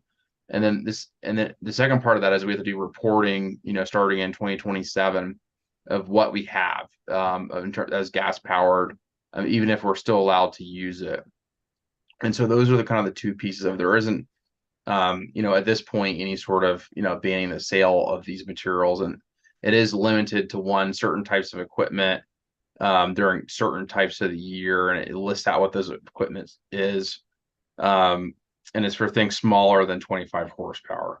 So I just wanted to kind of clear the record a little bit on, what's actually going on. Is the AQCC proposal is the actually one that's binding. The RAQC is just a recommendation to the AQCC. Okay, so now I'm thoroughly confused. Yeah, so according to CCPCA, your hearings beginning, I think, December 4th on the matter. And it does take place, I believe, in the Colorado Health Department, which APCD is a department of the health department. And there are these two proposals that they'll be listening to and trying to decide how to make a rule. CC4CA was just asking us if we had any preferences on between those two. That's it. Okay, And I think everything that the attorney just said is true. And I think he just repeated what I said. okay. Attorney Dittman? The public comment session is December 12th. This was an FYI. Okay. So, the SFC's recommendation again is, They like this more hardcore version of it where they're gonna regulate the sale of equipment in this area and also restrict commercial landscapers. okay, The Denver Regional Air Quality Council's recommendation to the health department. But that one is 10 horsepower and under, right? Yeah, oddly, it's not affecting the larger The equipment. larger equipment, yeah. I think most of the town stuff, those drive mowers are more than 10 horsepower, aren't they? We use Yeah. a lot of weed whackers, though, and Yeah, blowers, but, yeah, weed whackers and stuff, yeah, okay. and those are bad. okay. Please. I'm feeling a little hesitant until we really could hear from staff. What kind of an impact this could have on us.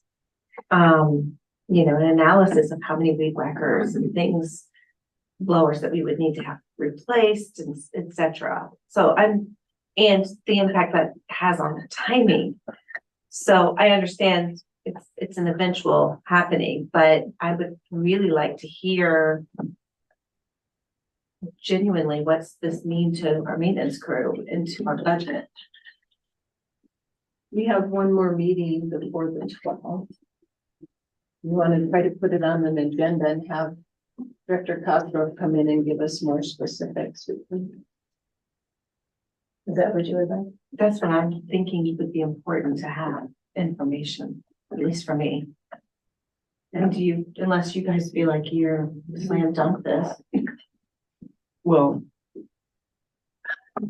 when it came to talking about CMAX, we said climate was the most important thing. Yes. Now we're kind of like, well, not if it costs money. I don't know. I switched off of a gas lawnmower to an electric one 10 years ago. You'd have to be an idiot to use a gas lawnmower. I mean, electric ones are so much easier, so much more efficient, so much more cost effective. Every spring, you don't have to sit there and start your lawnmower. And I traded mine in Boulder, and I gave my old gas one, and they gave me an electric one for $100. And I've been using it for 12 years now. I just don't, this is a slam dunk. It's like, when it comes to climate change, do the easy stuff first. And this is the easy stuff. This is the really easy stuff. And it's completely unregulated motors. I mean, there's no emissions on a lawnmower whatsoever. Which is why they pollute 20 times more than a Prius. I don't know. I'm pretty emphatic that this is a slam dunk. Do the easy stuff first. We'll try to find the money. Yeah, it sounds like we're doing it. The question is, do you prefer one of these sets of rules or the other? That's all. And then finally, with CC4CA, I sent you all an email today inviting you to a kind of a happy hour that they're having. It's a great time to meet all these people. It's in Westminster at the distillery. I'm going to go for sure on your behalf, on all of our behalf, and hang out with these folks because they're really interesting folks, and you probably know a bunch of them because they're your fellow government officials typically. So if you don't have an email and you want the time and date, it's 29th of November in the afternoon. I encourage you guys to go with me. And I'm happy to drive you there in an electric car. I would like to just comment that this really, it should have been a resolution for you guys to decide. And that we should have had this on our agenda for the public to comment on tonight. I feel like we're kind of putting forth an item you're making a decision on that was not published. Although you have taken a pledge about CC4CA. So Brandon, I guess you're gonna have to tell us.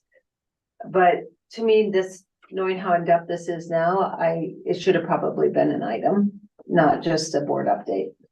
Yeah, I was gonna say, I thought this was direction for a resolution. It's not. Oh, No. No, this is a board and commission, just item. yeah, I thought it was Oh, just an I completely update. I support didn't the realize it was a resolution. action item. So when is the deadline again? Well, he said, public hearing starts. Attorney Dittman just said it was December 12th, is that right? That's That's when- according to the AQCC notice, which I have in front of me. The public hearing is on the 12th. The public comment session's on the 12th. I don't know if C4CA is a party or not. These things get really complicated in terms of when things are due, but I assume that they intend to make public comments, which are due on the 12th. And so, for the fourth? Is there, Fourth is a number out of my head. That was incorrect. okay, so CC4CA needs to know our opinion on this by, I would say the 12th at the very latest. okay, So the fourth could work. okay, so the fourth could work. Yeah. Okay, Yeah. Okay. So wouldn't Okay. this I'm be glad you written guys up are as a interested in resolution? wanting Yeah. to help. Anybody, staff memo. Okay. yeah, That's what I need. yeah. Okay. I don't feel like it's missing. Thank you for coming and talking to us about this. My apologies that it got so convoluted. I think none of us, including myself, really understood the depths of what's happening here. So You're very appreciate the welcome. information. Do you have anything to send to me for timing? That'd be great. Yeah, I'll just send you those. That CCA is there. Perfect. Well, thank you. Very Appreciate it. welcome. Thank you guys. Thank you.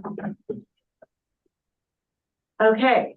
Thank you for, pointing out, Victoria, that this must be a resolution. You just might have some public that have strong opinions. Yeah, and we should hear from them. We should hear, yeah. Okay, so general business, moving on to resolution 2023-74. A resolution by the town of Lyons, Colorado in support of protecting the North and South St. Vrain Creek watersheds and their associated ecosystems. We have a brief staff report. The staff report is that, the board has asked, or the Ecology Advisory Board has made a recommendation on a resolution for consideration regarding supporting and promoting the health of the St. Vrain. And it has gone back and forth several times, and I think it's in its final form. You had a workshop tonight to kind of touch upon it a little bit. But this is fundamentally indicating that the health of the St. Vrain will be considered in all significant decisions made by the town. And insignificant. Thank you. Attorney Dittman, do you have anything to add? No, only that I had received a substantively final version of this and made some minor edits, mostly grammatical and formatting. And that this is kind of a non-binding resolution emphasizing the importance of considering the St. Vrain Creek watersheds and board decision making. Thank you. Any questions for staff? And we talked about this quite a bit earlier. Well, I was just still curious, did you all come to, there was a little bit of discussion about 3E in the word of maintained. And I was just curious, from a staff perspective, are you more comfortable just taking that word out? Well, originally I thought that, I've thought about it since I made that comment, and looking, if this is just a fundamental support or promotion of the river's health, I'm fine with leaving it in, especially considering that just a point or two above that, it says that the river will be, I don't have the language in front of me, but that it will be filled by snow melt, rain, and aquifers.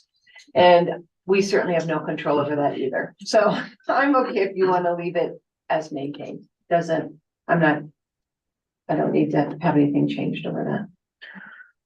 Well, Okay, we're doing questions right now, and then we'll have discussion after motion in a second. Do it, any questions? Okay, then I would entertain a motion.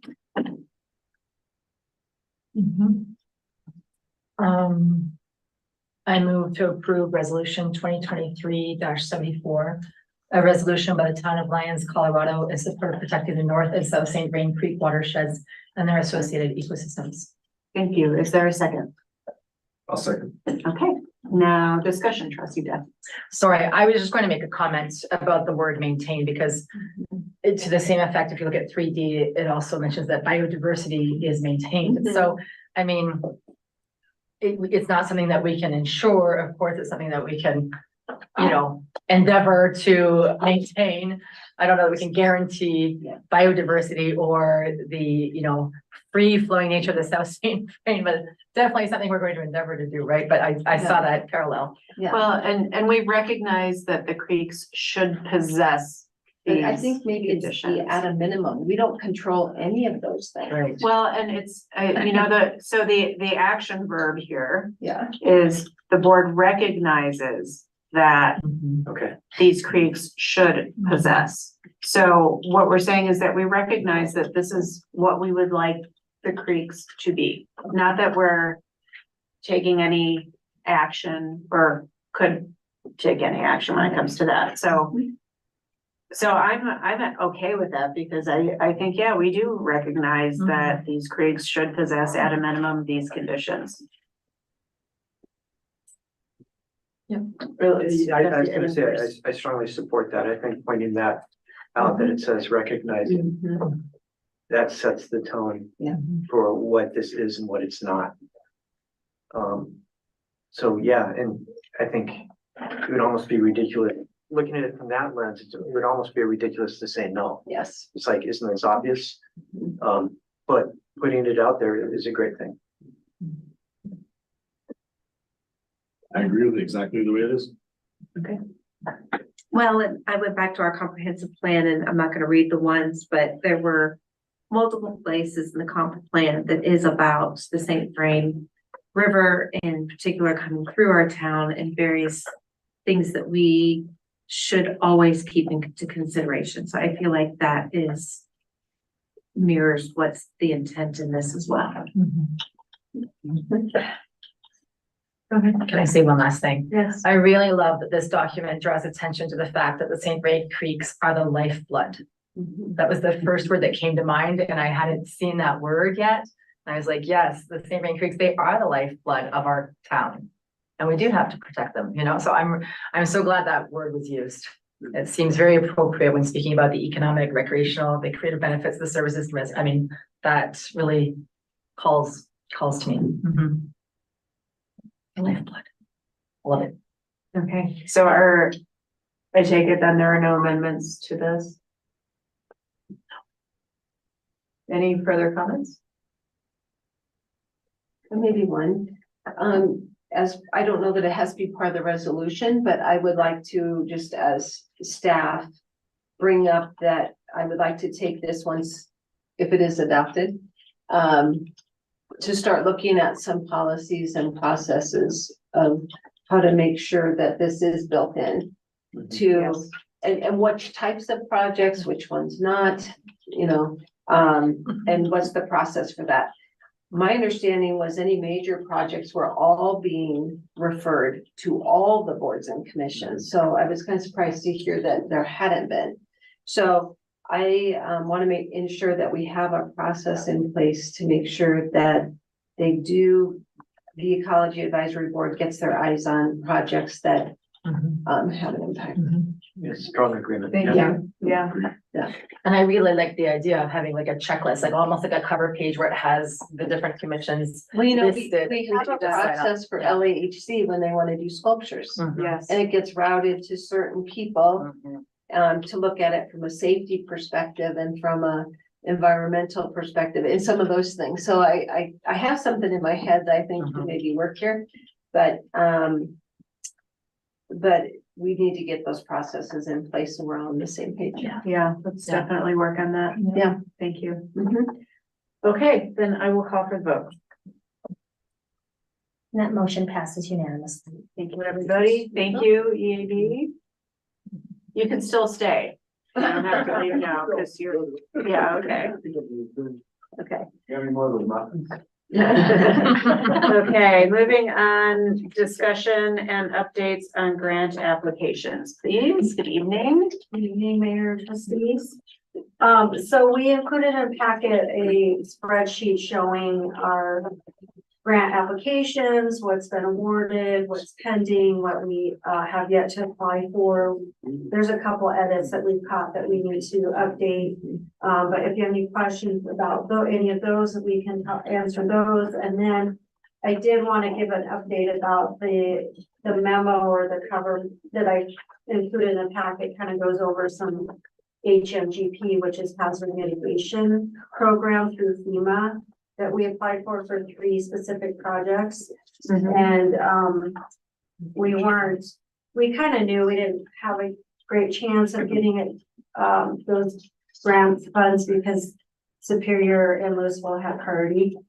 So they did come back and let us know we did not get into that program, and they made suggestions in several other programs, and it changes our match, and there's just a lot of things to consider. So staff met and talked about options for each one of these projects. So would you like me to just kind of briefly go over those 3 first? Okay. Let's do that. Okay. So the first one, we applied for funding for a fire mitigation plan. And basically it was to do a risk assessment of the town, identify defensible space, opportunities for mitigation, education, enforcement, just a whole plan. So since we didn't get this wasn't awarded to us, we met as a team and discussed how we do have a fire district with the CWPP plan. We have the county that has a CWPP plan. Maybe we need to partner with them more. So we did have a meeting with both the county and the fire district this week. I feel like it was really positive. The county had quite a few programs that we weren't fully aware of that we think we can take advantage of for especially homeowners and what they call communities, which is like HOAs. Neighborhood. Yeah. Neighborhoods. We would call it a neighborhood. They call it a community. Yeah. And they have some other grant funding opportunities for mitigation. So They it would was, have programs that fund the goats. And not only goats, but reseeding the right seed after the goats. So they have grants that can do orchards. We told the director, we feel like we've really not been included here because we didn't even know his basic 7 programs they went through. We'd heard of like 2 of them. yeah. And so we told him we really want to be more involved. Great. So we're gonna identify some programs that we can get started with, and then we also decided to work with the fire district on applying for a grant to update the CWPP for the Alliance, the town alliance portion of the CWPP. So we're gonna meet next week with history, and we're gonna work together about applying for some funding to update that portion and then keep moving forward with future mitigation, education and stuff. So we still have a little ways to go. They have, I think we have a little ways to go, but I think it was a good first step forward. So I think we have identified how we can start moving forward with a fire mitigation plan. And I'm sorry, just a quick question. What program at the county is doing this, or who at the county We met did you with, meet with? We met with Jim Webster. He's the program manager of Boulder County Wildfire Mitigation. That's all great news. yeah, and there was like 6 or 7 programs he went over with us. So. Okay, so the other project that we feel is very important to find funding for is the stormwater plan or design and construction for what they call the Third Avenue watershed and then Second Avenue.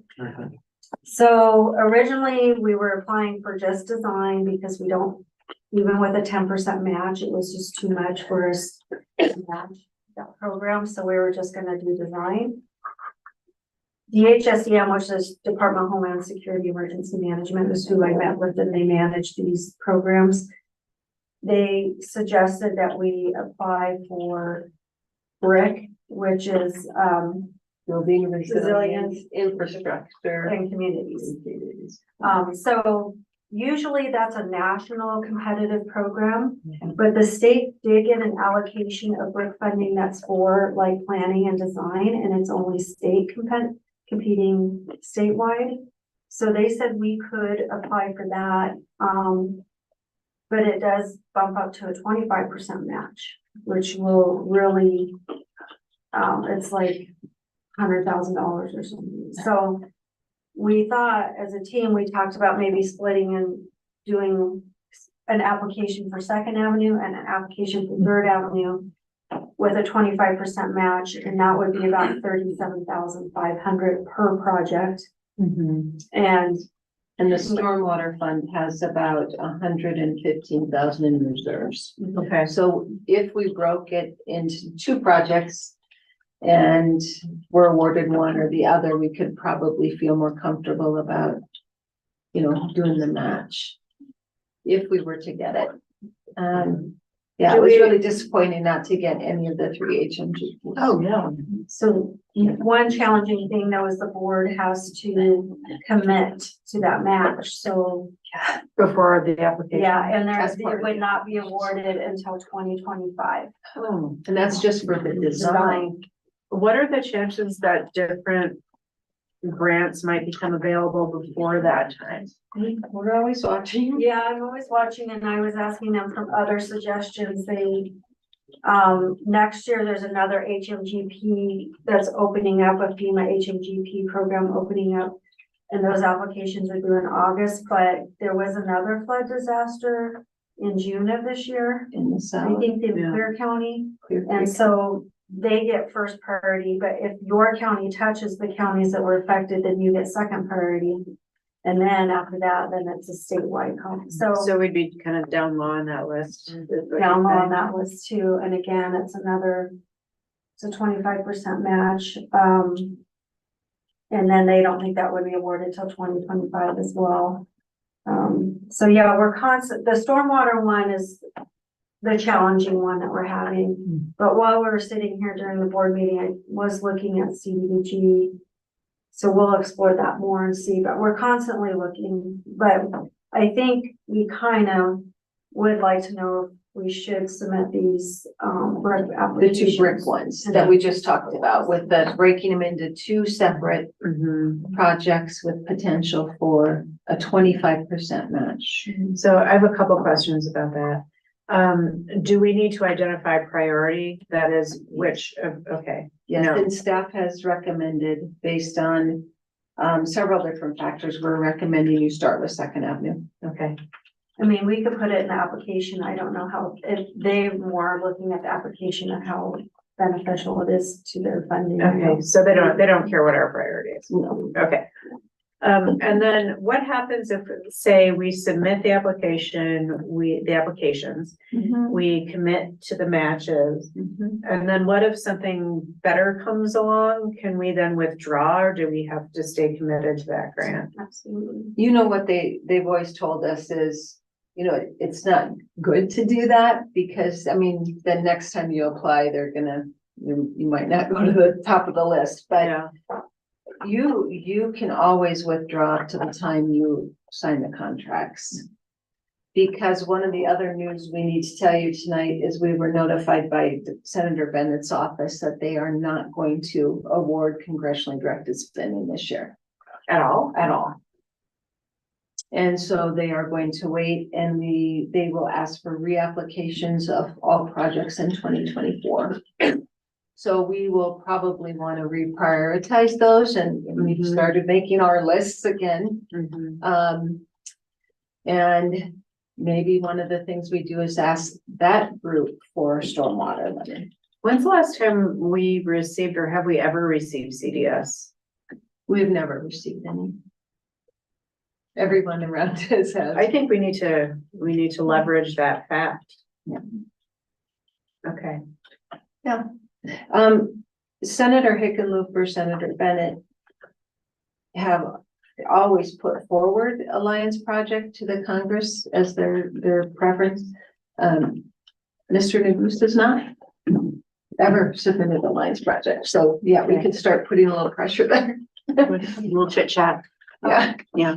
I do want to mention on the match requirement for the grid funding, DOLA does have a match program for this specific, to match this one specifically. Okay. So I don't recall, I mean, I attended one of the webinars like this summer and I don't recall what their timeline of that one, but we can look into it, but no matter what, we have to commit to the match.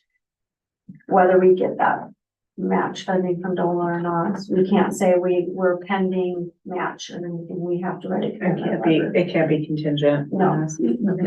So there is, and I think there's $1 million available, so I don't know how many other entities are applying for that too, but there is an option there for match there. Okay. So Yeah, and the last one was utility independent. yeah, so the last one, we were gonna do utility undergrounding design from Highway 6636 Junction to Black Bear Hole, because that's the main utility coming in, and Longmont's right there. Highest voltage. Yeah, high voltage. So we were asking for design for that. And we didn't get that either. And so we were looking at other opportunities. There is what they call grid hardening grant, but that does move your match up to 33%. So you're almost at 99,000 match there. It says, And that's just can also design. use in kind. What would that mean? That means if you have staff time toward the project, you can count it. Uh-huh. Or if we, for example, like on the stream bank grant, if we have the rock that we're contributing, we can use the value of that toward it. So it's donated time. It's donated time and materials. Are there any options for any kind of grant to fund that match?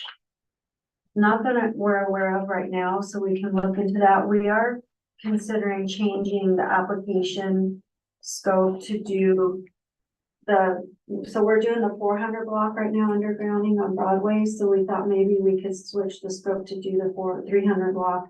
It would be a lower ask amount. And so, and maybe circle back to this one later. I mean, this is a priority, but,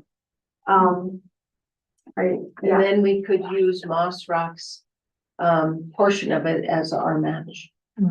Potentially there, so we would need to talk to them about that. We get pretty creative. Okay, yeah, we're really thinking outside the box. No, I think that's. Yeah, because That's they great already are thinking. planning to do that anyway. And Yeah. so if we were able to use that as the match to the 300 block, we might get that done. Okay.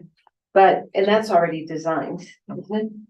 Yeah, I mean, pretty much, mostly. yeah. Mostly designed. That one would be minimal, but this one, so this one, yeah, we haven't identified a good match option for this. Maybe DOLA has something, but this is a different program than the other one. And so it's, yeah, really hard to. Yeah. And you heard it earlier tonight when Edward Keene said that there are grants for technical assistance to help you match your grants. Yeah. So we have reached out. Dr. Cog now has a technical assistance grant. What are they calling him? It's basically to help you identify projects where they're to compare to the grants they have. So I'm gonna A say, grant matcher or something. yeah, He's like a grant matchmaker. Yeah. And he's a great guy. So we're gonna meet with him we next have week. that now. Yeah. And now DOLA has set aside money for matching grants for communities under 10,000. but it will be prioritized to those who are disadvantaged or rural, and we never meet that, but we never. meet So that. we're too rural for some things and not rural enough for Sure, others. sure. Is what I'm hearing. Yeah, so really, we just wanted to spend a few minutes, we haven't done this recently, to let you know that we did not get selected for the HMGP projects that we were hoping for. And that congressionally directed spending will not be awarded this year. Okay. And so that does shift us over to, you know, which other grants do you want us to, at this point anyway, pursue?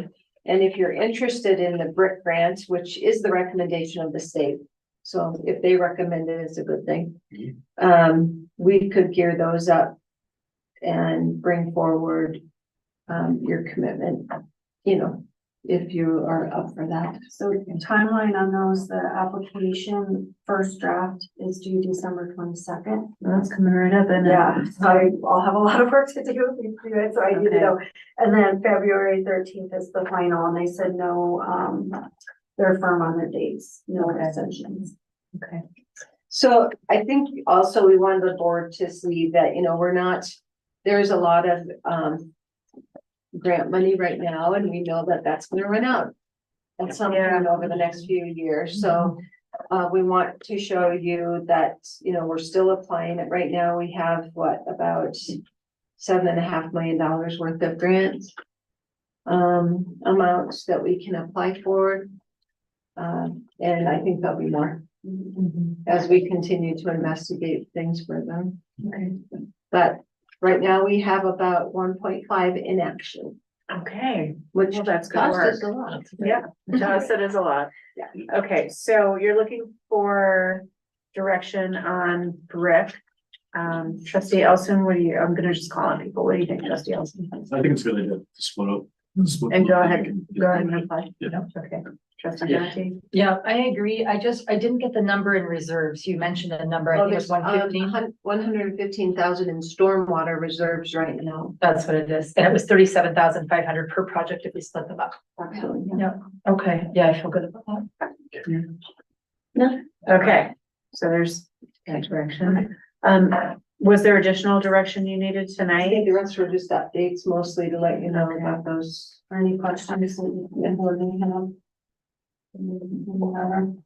Any other questions? No? Okay, great. Great work as always. Thank you. Yeah, Just keep hunting that money. Yeah, 1.5. Yeah. Okay. There's a lot out there. All right, next item of general business is resolution 2023-75. A resolution of the town of Lyons, Colorado, accepting a grant award from Colorado Water Conservation Board for stream bank restoration design. So I'm not sure if you're all aware, but kind of the stream bank that's just located north of the Summit Housing Development. It's eroded, it just never got repaired after the flood, and it would probably wrap up our restoration after the flood within town limits, except for I think the development that's happening just south or downstream of there. But anyway, we have been looking for resources for design and construction for this project, and so we applied to CWCB for design, and they would fund 75% of design. So then we went to St. Frank Left-Hand Water Conservation District and asked them for the match portion, and we did get word that they are willing, that they'll be giving us the match for this. So we'll have design, but we do need to get started right away on finding money for construction. And as Victoria said, we do have in-kind material, which will help with that. And we're identifying some options for construction, but this is just a resolution approving, accepting that funding from CWCB for the design. For the design. And then when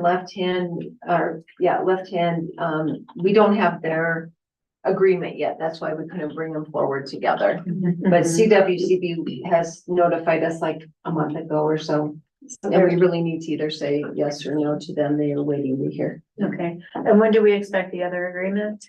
We have a verbal commitment, or you have email? I think she said this month, I think in the next week or two. Hopefully for your December Okay. 4th meeting. Yeah. Okay. Cause I would hate to commit to this and then not. No, I think Get we have that an in. email from them saying Okay. congratulations, we're awarding it. It's just, That's very generous. That's Yeah. great. Yeah. yeah. Mhm. Okay. Any questions for staff? No, this is great. Yeah, I have a question, because I'm familiar with that area. But I guess I'm more concerned about the riverbank along the stream. And I don't know whose property that is, but there's a ton of flood debris down there. And are we just kind of leaving that natural? That's outside these limits. Right, So that where you're talking about is the end of the town limits, and then we go into Lukan's parcel. That is all of that, so all of everything that below, is between the bank, the embankment there that I see pictures of and Yes. the river, that's all Lukan's property? Well, there's like a little bar, a sandbar that's been built up and now an island. That will be part of this. But anywhere you start seeing that debris is all Lukan's property in the county, I all see. private property. I see, So this will take care of from where we ended downstream of Highland Edge Mhm. and when Lukan starts. Okay. How long was the strip? I don't know how long. I think it was, I'm trying to remember how long the strip, but it's almost the same length of what we did before. And I had some questions on this because at one time it was fairly far along designed, and it was Mr. Bell who said he would not participate. And so, but since then, so many years have passed. Oh, you mean the one that we're gonna do? Yeah. It's 0.4 acres. Oh, 0.4 acres, but not laterally, you don't. Like 300, well, I think I thought it was 300 linear feet, it might be a little bit more. 300. Mhm. But because my question was, why do we had a start on the design, but he wouldn't approve it, Mr. Bell wouldn't. So they're saying that the nature has taken over so far to build a whole grove down there now, and it has changed tremendously, and they will have to redesign the whole project.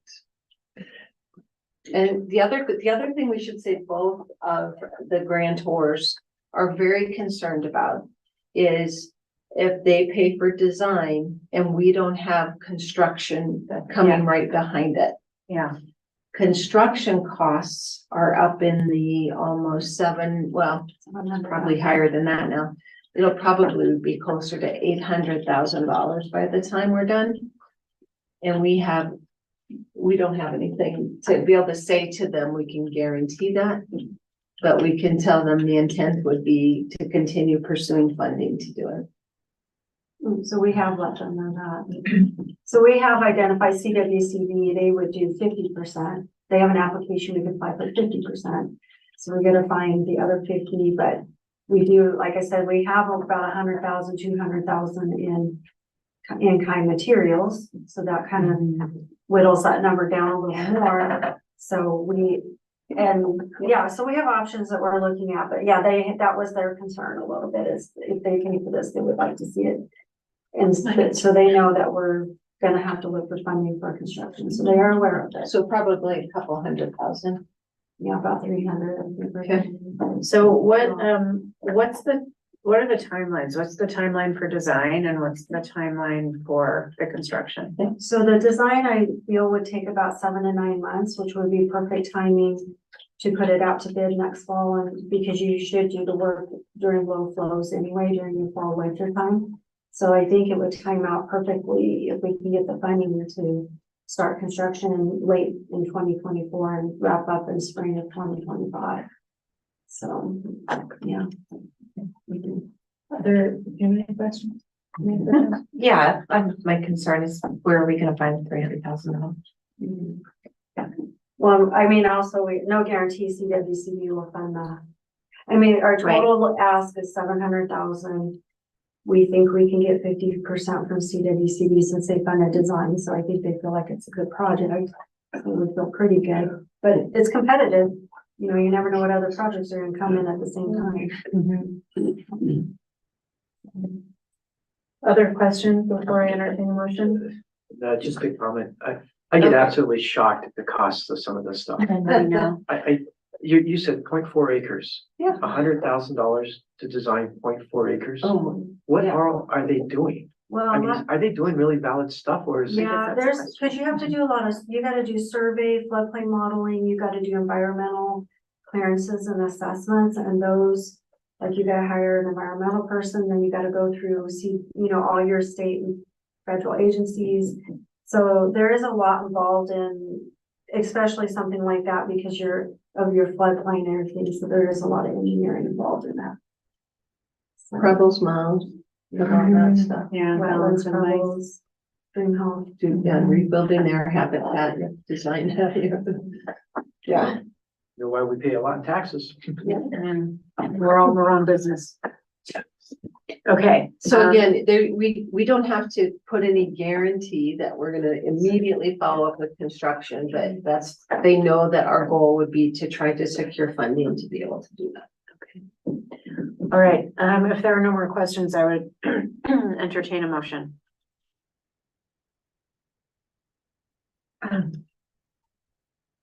I moved to pass, resolution of Town of Lyons, Colorado, approving grant funds for Colorado Water Conservation Board. CWCB for design of the stream bank restoration located behind Summit House. Thank you. Is there a second? A second. Is there any further discussion? I'd like to add a comment since we were doing comments earlier. Yes, please. I've been following the development of the Lions Valley townhomes very closely and, families moving in. And so I also think there is a safety issue here, of course, with it being so close. Even in the photos, you can see how it's right in their backyard. Mhm. And I just think of how open that space is behind that development and how kids could be down there playing and not realize, I don't know if it's dusk or whatever, and not realize that there's this steep embankment. So I also think that we have to think of the safety issue as well for those families who are moving into that new development and not realizing that there's a drop off. It's quite a drop off right there. And it's literally like, it's really not that far from those houses, as you can see in the photos there. It's right there. Thank you. Other comments? Okay, I'll call for the vote then. And that motion passes unanimously. Is the board comfortable with putting the acceptance of the matching funds on consent for next time, or do you want it back on as a general business? I'm fine with putting it on consent. I think we've already talked about it. If anybody else says. Okay. And if there's some question about it, we'll just pull it from consent. Thank you. Okay, discussion direction on annual report. Oh, it's that time of year. Dun, dun, dun. Thank you. Tracy. And so staff, just wanted to get direction from this board on how they wanted to produce an annual report this year. Do you want to keep it the way that it has been the last couple of years?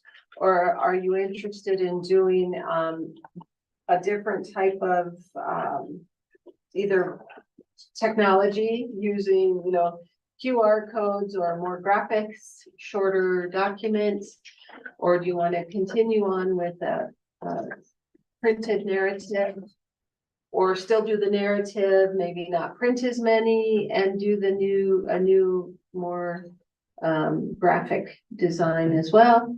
Just would like some direction from the board on what you'd like this year. So I really think that we've done a really great job this year with the monthly recaps and even the budget recap. And so it makes total sense, I feel like, for us to follow up with an annual recap, to be honest. And I looked at this, I really like the Manitou Springs one. That seems pretty, condensed to 12 pages, and it's very graphic and has lots of numbers. It's very visual. There is a QR code, if you want to take a closer look at the budget. So I really like this idea of going digital. I know that when I first joined the board, I relied on that annual report to give me a lot of information, kind of get me up to snuff, I guess, as to just give me the broader picture of everything that was happening. And that was quite a consequential document. And I am sensitive to the environment, and you know, how much paper is being used if we're making several copies. But I really, when I see this format, this digital format, I don't see why this can't be shared widely.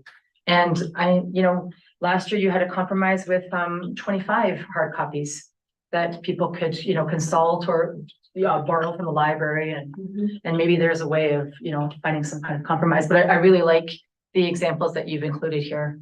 And I really like how it's, you know, it talks about accomplishments, and you know, it goes to numbers. I mean, I think it's very, very practical, very visual. I think it's a great summary of what has been accomplished over the last year.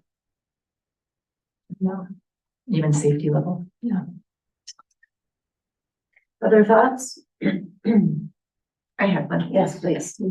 100% agree. And I actually felt like during the comprehensive plan, having the annual reports was super useful to just kind of using it as a launching pad. However, I think that we could make changes. One of the things that I really do appreciate about the report is hearing from each commission what their recap was over, and maybe the department correlation between whatever the commission was, like said parks. So I was wondering if there's a way to do where we have a graphical, simple recap, like what you've shown in the examples. But could the commission or the department have something written that then is,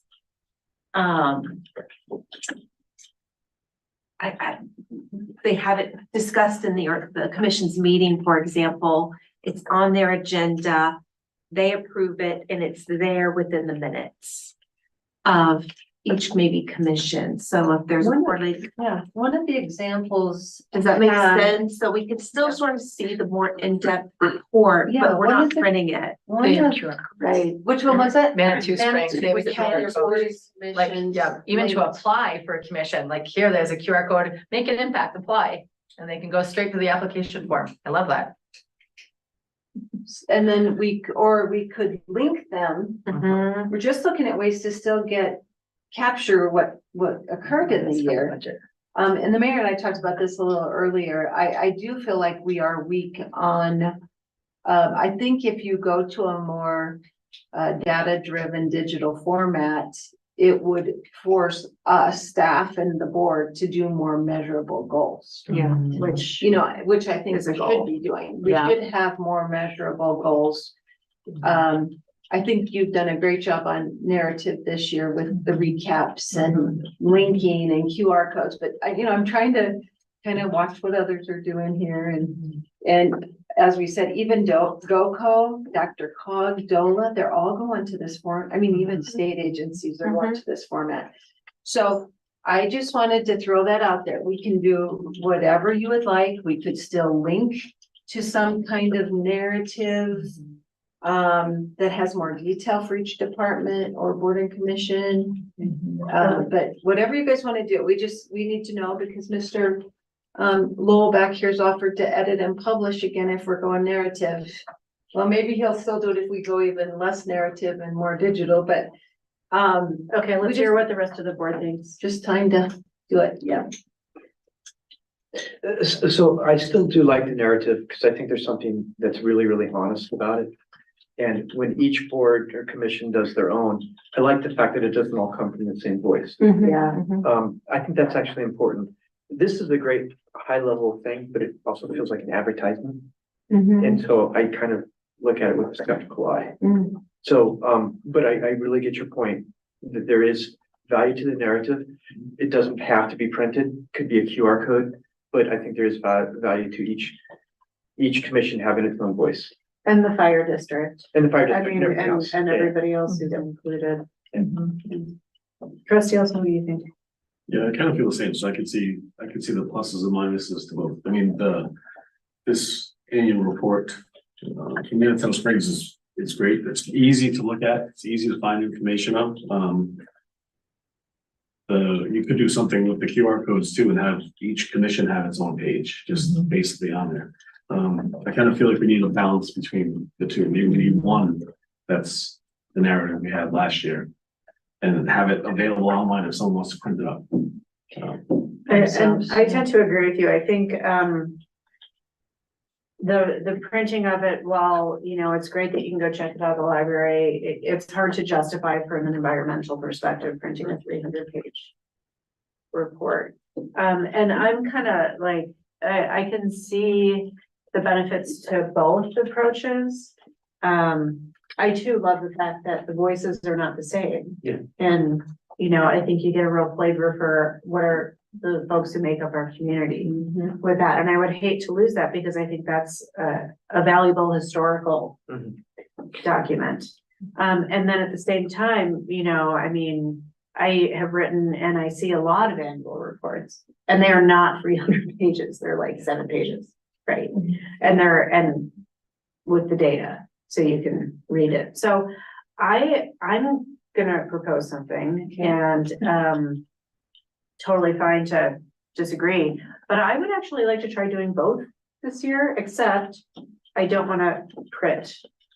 I would love to see a PDF that folks can print if they want to, or they can download it, or the library can print a copy to have for people to check out if they want to. And then I would also love to see staff try their hand at doing maybe a 7-page graphical summary of Lions by the numbers for 2023. What do you guys think about that? I like that. Yeah, sure. That then gets printed like in the newspaper maybe, or just have it on the website or print and distribute? I would just put it on the website as a PDF. Okay. And, you know, because I really think the days of people printing to read things are over. As much as our old eyes might disagree with that. I'm wondering if there was a format, though, that you gave each department or commission. Yeah. So that it's consistent. We start with one, You do, Yeah. okay, I couldn't but remember. then those voices. People's take over. personalities Takes over. show up. But that's okay. I actually would like to hear from Mr. Lowell since he's. Thank you, Mayor Rogan. I just wanted to interject. I'm sitting back here. I agree with everything you say. I like the idea of the graphical, I call it a teaser, the promotional, leading to the more detailed narrative. As for the printed copies, I still think it's important, not only the annual report is meant to inform, but it's also a historical record of the town. And one of my biggest concerns, when I came here and started to get involved in town issues was there was no archive per se. I couldn't go back to the year 1999 to find out what the actual actions of the planning commission back then were on a project that, for example, is coming to fruition today. I think a printed copy is valuable for Dolores to have one or two, for the library to have one or two. Any way you choose to archive it, I still think a hard copy is valuable. I think the electronic format is wonderful for people who want to go and look at it online or be linked to it from the graphic. I still think we need some hard copies. That may sound like a old you know what on that, but I still think it's valuable to have them as a historical repository somewhere in here. You know, it's so fun. I'm smiling because this is so funny because we have had conversations recently about the need to put all of our paper online so that it's not at risk of fire or flood and so that it can be easily searched. So I'm just laughing because we're Well, I don't have. we're I saying, mean, maybe- what we're saying is we should But have if we both. only do 3 or 4. Yeah, I mean, one for the clerk's office, but she's going all electronic. One for the library, one for the museum. yeah. And then you do have an election next April, and it was helpful to all of you. You said, you know, Absolutely. so, and then if the newly electeds want the option to read it online or have a printed version, but only doing, 5 is very different than, where we were a few years ago at 75 of them. Yeah, and So, that's costly too. yeah, it's costly, but I'm thinking more environment. If we were to ask our boards and commissions, I'm sure SFC would say, no, we should not be doing that. Yeah. So, okay, so it sounds like what we're now. There's a bug. I thought it was me. So it sounds like what we're saying is let's please compile the full narrative report and then ask staff to distill it down into maybe a Graphical 7-page this year as well. graphical element. And maybe print a handful of copies. So that there is one at town hall, there's one at the museum, there's one at the library, at least there's one in Mr. Lowe's bookshelf. Yeah, Was that? on your bookshelf. We'll give you a copy of printed. If I might interject, so just so I'm clear on my direction here, it's business as usual from my aspect about the fact gathering and coordination of the narratives. And whatnot. Yes, Kim's still gonna be my contact? Yep. Is Kim going to be doing the graphical part of that She'll be working on it. and all the linking, et cetera? Yep. Okay, because I'm gonna get ready to kick this off here in about 2 weeks to Yep. set up the first. That's notice. why Right, go ahead Trying and to write get your the statement direction. of work. That's, yeah, nothing has changed on your end. Good. Thank you very much for doing this again. Yep. Okay. Okay, so that's clear? That's perfect. Thank you. Okay, great. That's what we needed. All right, trustee reports, trustee Ellison, kick us off. About the SFC earlier, Yes, EAB has no meeting tomorrow night, so we just okay. Thank you. ask them. There you go. Trustee Dossie. Yes. I have notes. Oh, gosh. Okay, we're gonna limit you. I know. Three, okay, I have 3 topics here. One is the Housing and Human Services Commission, which met November 13th, will not meet again until January 8th. So we had an update, from the Highland Property Management Company, who was online. For, the 4 townhomes in Building A did receive their certificate of occupancy, and as far as I know, they're getting their leases, those 4 leases signed by the end of the month. This month. There are still the 4 single-family homes that received their certificate of occupancy, I don't know, 6 to 8 weeks ago. And they also like to have those leases signed by the end of the month. As for, the remaining 24 homes, the architect will be coming the first week of December, and they hope that the architect will actually sign off on all remaining 24. And the good news is we still have 4 2-bedroom townhomes available in Building D. And I'm not sure if that went in an e-blast or not, but the Housing and Human Services Commission would love for that to be in some sort of e-blast. I don't know if that got passed on to our Director of Communications, but just letting people know that they can still apply. Okay, for those 2-bedroom townhomes.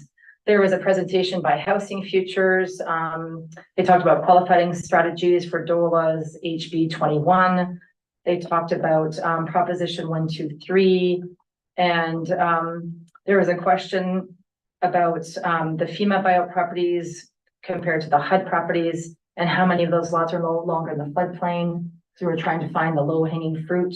David was working on that before he left. I believe he was, and this was Gabe from the Housing Futures Plan. And then we talked about the co-responder position. So yeah, I'm curious to see what they propose, what their strategies are. They know that we're looking to meet our 3-year commitment of 8 affordable homes. It's actually 10. I don't know why I had 8 down. Okay. So anything from the Housing and Human Services Commission? No?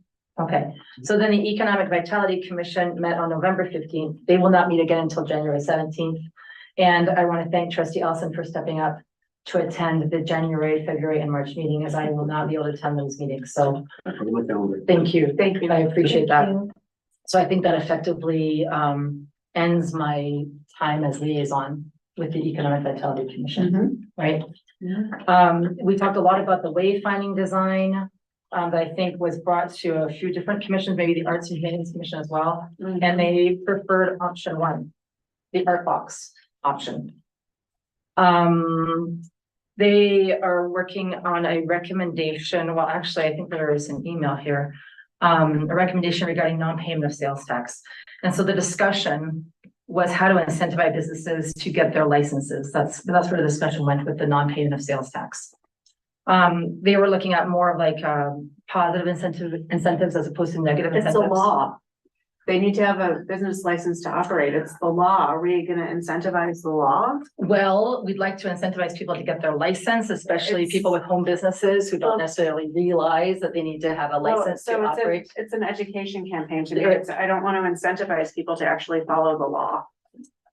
Okay, so you don't want to hear the recommendations? No, I Okay. mean, but report, just because I don't want to hear it doesn't mean. Okay. anybody else- So yes, I think education, I think the EBC was all about educating. I don't know if that needs to be part of an e-blast or not, but we definitely want to make sure that anybody who has a business at home also feels or knows that they also need to have a license to operate a business, whether it's home-based or not.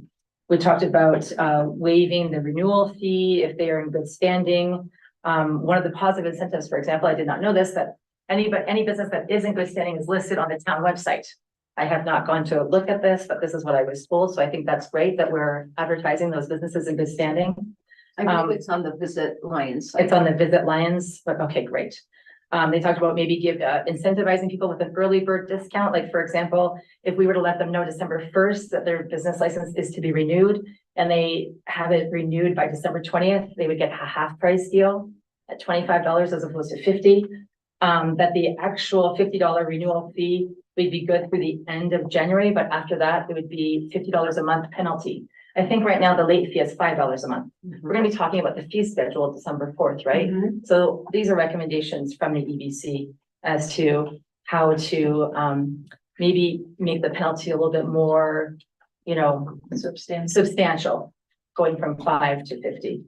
And maybe another suggestion was maybe the town of Lyons to communicate like using all sorts of media to non-licensed businesses 3 times a year, like reminding people you need a business license. So if we're communicating this, not just December 1st, but maybe April 1st, July 1st, but just kind of keeping that front and center so that people understand that you need to have a license to operate a business in the town of Lyons.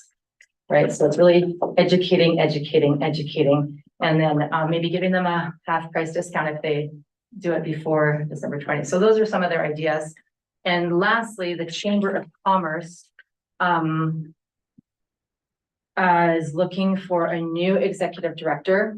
I have the job description. I don't know how that's being advertised, but right now they're without an executive director. I have been attending their meetings. They're usually on the 3rd Tuesday of the month from 5:30 to 7. I'm happy to continue to as long as they fit my work schedule. Yeah, so. Thank you very much. Yeah, appreciate it. You're welcome. Any questions? All right, trustee, Annie. UEB is on break, Jim Kerr is in India. because Chairman Kerr is in India. And the students have not reached the quorum yet. And we're halfway through the semester, Dang so we gotta figure out what to do. it. Okay. Have you talked to Chris Frank? Yeah, I talked to him all weekend. You talked to. About football. Okay, right. Maybe talk about this. Yeah. Yeah. Lots of- Good job. Good topic. Football's over. Good job. Don't have a lot to report from the PCDC perspective. I think that the last meeting, it was primarily focused on the IEG. It was a workshop.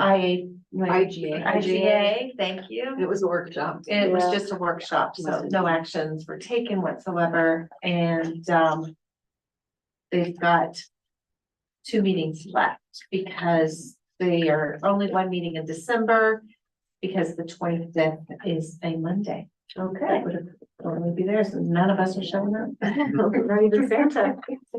Okay, thank you. Yeah. All right, so trustee Dottie and I had a wonderful time at Casa Bonita. We did. It was a hoot. It was a hoot. The food was actually delicious. It was really good. It was served to us by the executive chef. And the sponsor of the food and drink, which I didn't learn until after I had eaten and drunk, was Crown Castle. Sponsored all the food and the drink for all the mayors at Casa Bonita. So I'm sure that wasn't cheap.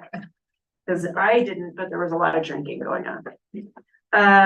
Okay, attended the Dr. Cog sub-regional forum online and got a bunch of project updates from our neighbors. And gave an update on Town of Lyons Dr. Cog project, so people were excited to hear that, excited to hear things are moving forward. LAHC met, we did get the wayfinding update, and not surprisingly, I think LAHC is leaning toward the art design. I think there's a way to compromise and what we like to call the business Frankenstein, the two options, but I think that the wayfinding options are incredible. I think she did a terrific job, and they're fun, and I can't wait to. Yeah, and if you haven't seen those, the rest of you on the board, I have a set. Yeah, and she'll be coming to the board at some point December. to give a presentation, and hopefully to tell us how she can find us money to make it all a reality. Also, all the town hall and library art shows have been scheduled for next year, thanks to Crystal DeCoster. And finally, I would like to make an informational request for the next meeting. I noticed when I looked at the tax information sheet that was sent out tonight to us, that Dolores sent out, that just explains what different components make up what we paid for sales tax in the town of Lyons. So we're paying a 1% to RTD. Yes. And we have 0 RTD service. Yes. And so I'm just curious to know what would happen if we left RTD at this point? What are we getting from them? And I think the public should know too, what are we getting from them for that 1%? And how much dollar wise was that 1%? Maybe in 2020, maybe in 2019 before COVID. And just, I mean, because it kind of feels to me like we're paying for something and not getting anything. So thanks, we'll be happy to do an update. This is why Boulder County is paying for our Z trips to help offset. It's cheaper for them to pay that and to offer the flyer than it is for the RTD amount they would have paid. If we left RTD? No, than what we pay.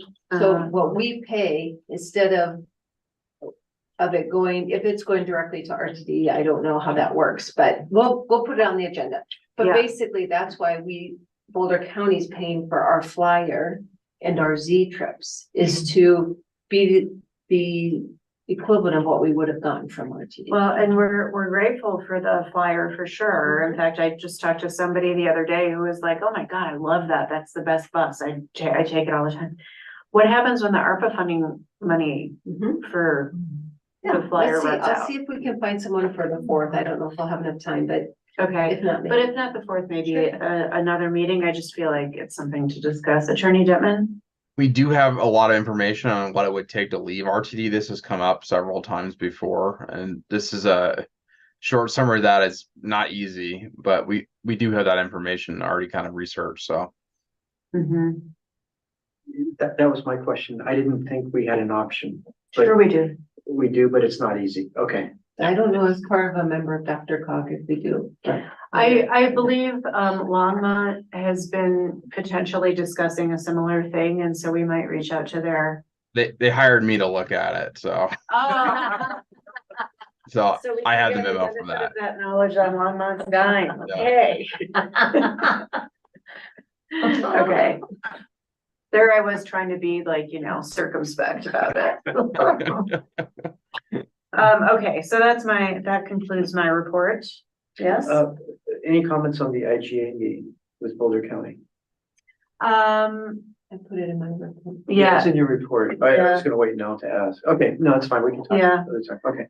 Yeah, nothing really, more than Administrator Simonson put in her report. And then I've since met at the staff level to start looking at maps Okay. Oh, okay. and identifying, there were 3 recommendations on those tiers Yeah. and starting to look at how could we layer those on a map. So the staff planner, Hannah Hipley, and I spent, a good hour and a half as follow-up after. Oh, that's great. Okay. I'm glad to, I didn't know that. I'm glad to hear that.